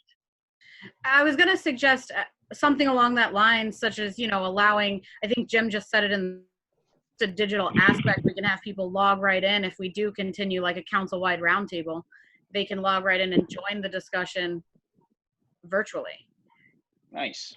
That might be a way that we go in the future. I think virtual meetings, it's going to stick around even if we're having in-person committee meetings and all of that. There'll still be a Zoom aspect because we've all gotten so used to using it, even if we're getting a little Zoom fatigue at this point. Well, that's just because all we do is Zoom. But when you open up and go back to a lot more in-person meetings, then saying, oh, well, I want to have a committee meeting next week at 7:30. One of the things I've found is it's not as hard to bring 8 people together as it is to bring the 8 people together in person. Right. Because they say, oh, well, I can do that for my office, or as Ed said, I can paint a room in my house while I'm still doing this. So I know for me personally, there were weeks that I would be at the service center all 5 days. And I think it'll be nice to have that virtual aspect that I won't have to necessarily be at the office for every single meeting. I can log in from the front seat of my car if work works out that way, depending on what's happening. So I think it'll definitely help me, and I'm sure many others are in that same boat. In fact, I know many others are in that same boat. Well, thank you for your feedback. So we are expanding the technology in the conference room at the service center. So it'll kind of make it so if the in-person roundtable is going on, it'll make it a little bit easier for those people that join in virtually to see what's going on. That's excellent. Right. That's what I was going to suggest, Darlene. You hit the nail right on the head there. There's no reason we can't have blended meetings as well, because we will always have people who can't make it, especially in our Western New York winters, who want to go on through the Zoom meeting rather than doing it in person. Well said, Mark. Thank you. And you weren't here for it, but we were all saying nice things about you, about the job you did putting this together. So thank you. Also, with the COVID-19, some of us older folks might not want to attend a meeting, for a while yet. So this would be a great way for us older folks to still participate. Yep. Because I guess you'd have to define older. Well, she wants me. She's trying to get me out of here. No, let these people go home. Answer Are the there phone. any questions or comments? And thank you all for your nice comments. No? Nothing else? Nothing? Okay. Well, thank you all and have a great night. Hold on, wait. You got to say. Thanks, folks. It was great. Wait, hold Scout on. out, Wait. everybody. We have one. We have. Wait, there's a question. Yeah, I was trying to unmute. I'm sorry. So I have a quick question. Well, might not be quick. So I don't know if everyone or on the line knows about a game called Minecraft. Yeah. But Yes. a lot of scout troops in the country have access to like shared scout run Minecraft servers, and it sounds like a lot of these troops run actual meetings in Minecraft, and they set up team building activities and they send them on like survival quests and things like that, so they have to be constructive and do things. And I think it's a super awesome idea. And one of the things that I wanted to ask of council is Microsoft, that now owns Minecraft, they have an educational license that they give educational institutions, and then it ends up being like $5 per license for a person to download the software and use. And then it gives the facilitator special administrative privileges because it's youth, where they can literally have full control over everyone that's joining the session. So my troop's interested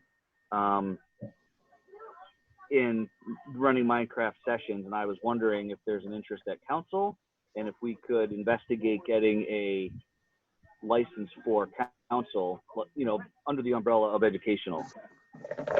So it's kind of a two-part question.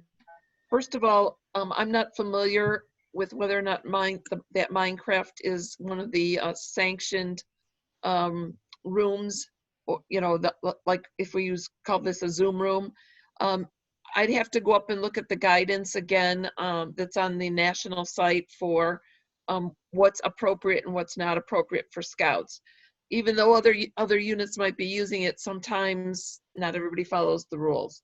So if it is, I'm going to tell you that if your child, if your kids go to school and they're using Microsoft in the school, if they're using Microsoft 365, that you're entitled to 5 licenses per student, and including their family, you know, so they can include their family. So that's another way to do it. But I suppose we could look at an educational license for the council, but we actually get all of our licenses for the professionals through national. So it might not be advantageous for us to do that, but we can look into it. I think the first thing is to go and make sure that using Minecraft for this kind of setting is appropriate. So we'll have to check that out first.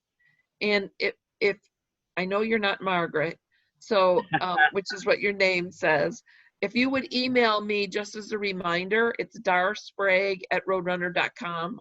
My email's on the council webpage. If you would email me as a reminder, I'll look into it. Okay, sure. Yeah, I'm Tim Terrell, her husband. So she's right here. Hi. Hi, Margaret. So, okay, thank you. Yeah, I think I'm pretty sure it's like super, super popular with all the kids. This might be a really great way to do some virtual engagement and team building with the whole, you know, council as a whole. So I'd be willing to help with that if we could have someone help run down like you said, the administrative pieces. So I appreciate that. We might Great idea. Yeah, it's a great idea. We may have to get an assistant district commissioner or council commissioner in charge of Minecraft in order to what your boys are doing. Well, we're already talking about an assistant council commissioner in charge of Roundtable, but that's a discussion for tomorrow morning. Thank you, guys. All right. Any other questions? Any comments from anybody? Okay. Well, let's do our little closing here. Scout Arms, may the great Scoutmaster of all Scouts be with us until we meet again. And for many of us, it's probably 2 weeks away. For the rest of us, it's probably in our July Leadership Summit. Thank you very much. Good Good night. night. Thank you. Good night, Good night. everyone. Good night, everyone. Good night, everyone. Good night. Oh, Brandon, you're still the host. You got to close the meeting. Mark, can you give me a call after this meeting? Can I give you a call? Yes. You if know, you this could. sounds like a power struggle. It really does. You Actually, are available. there is a way I can force the host. There, I just took it away from him.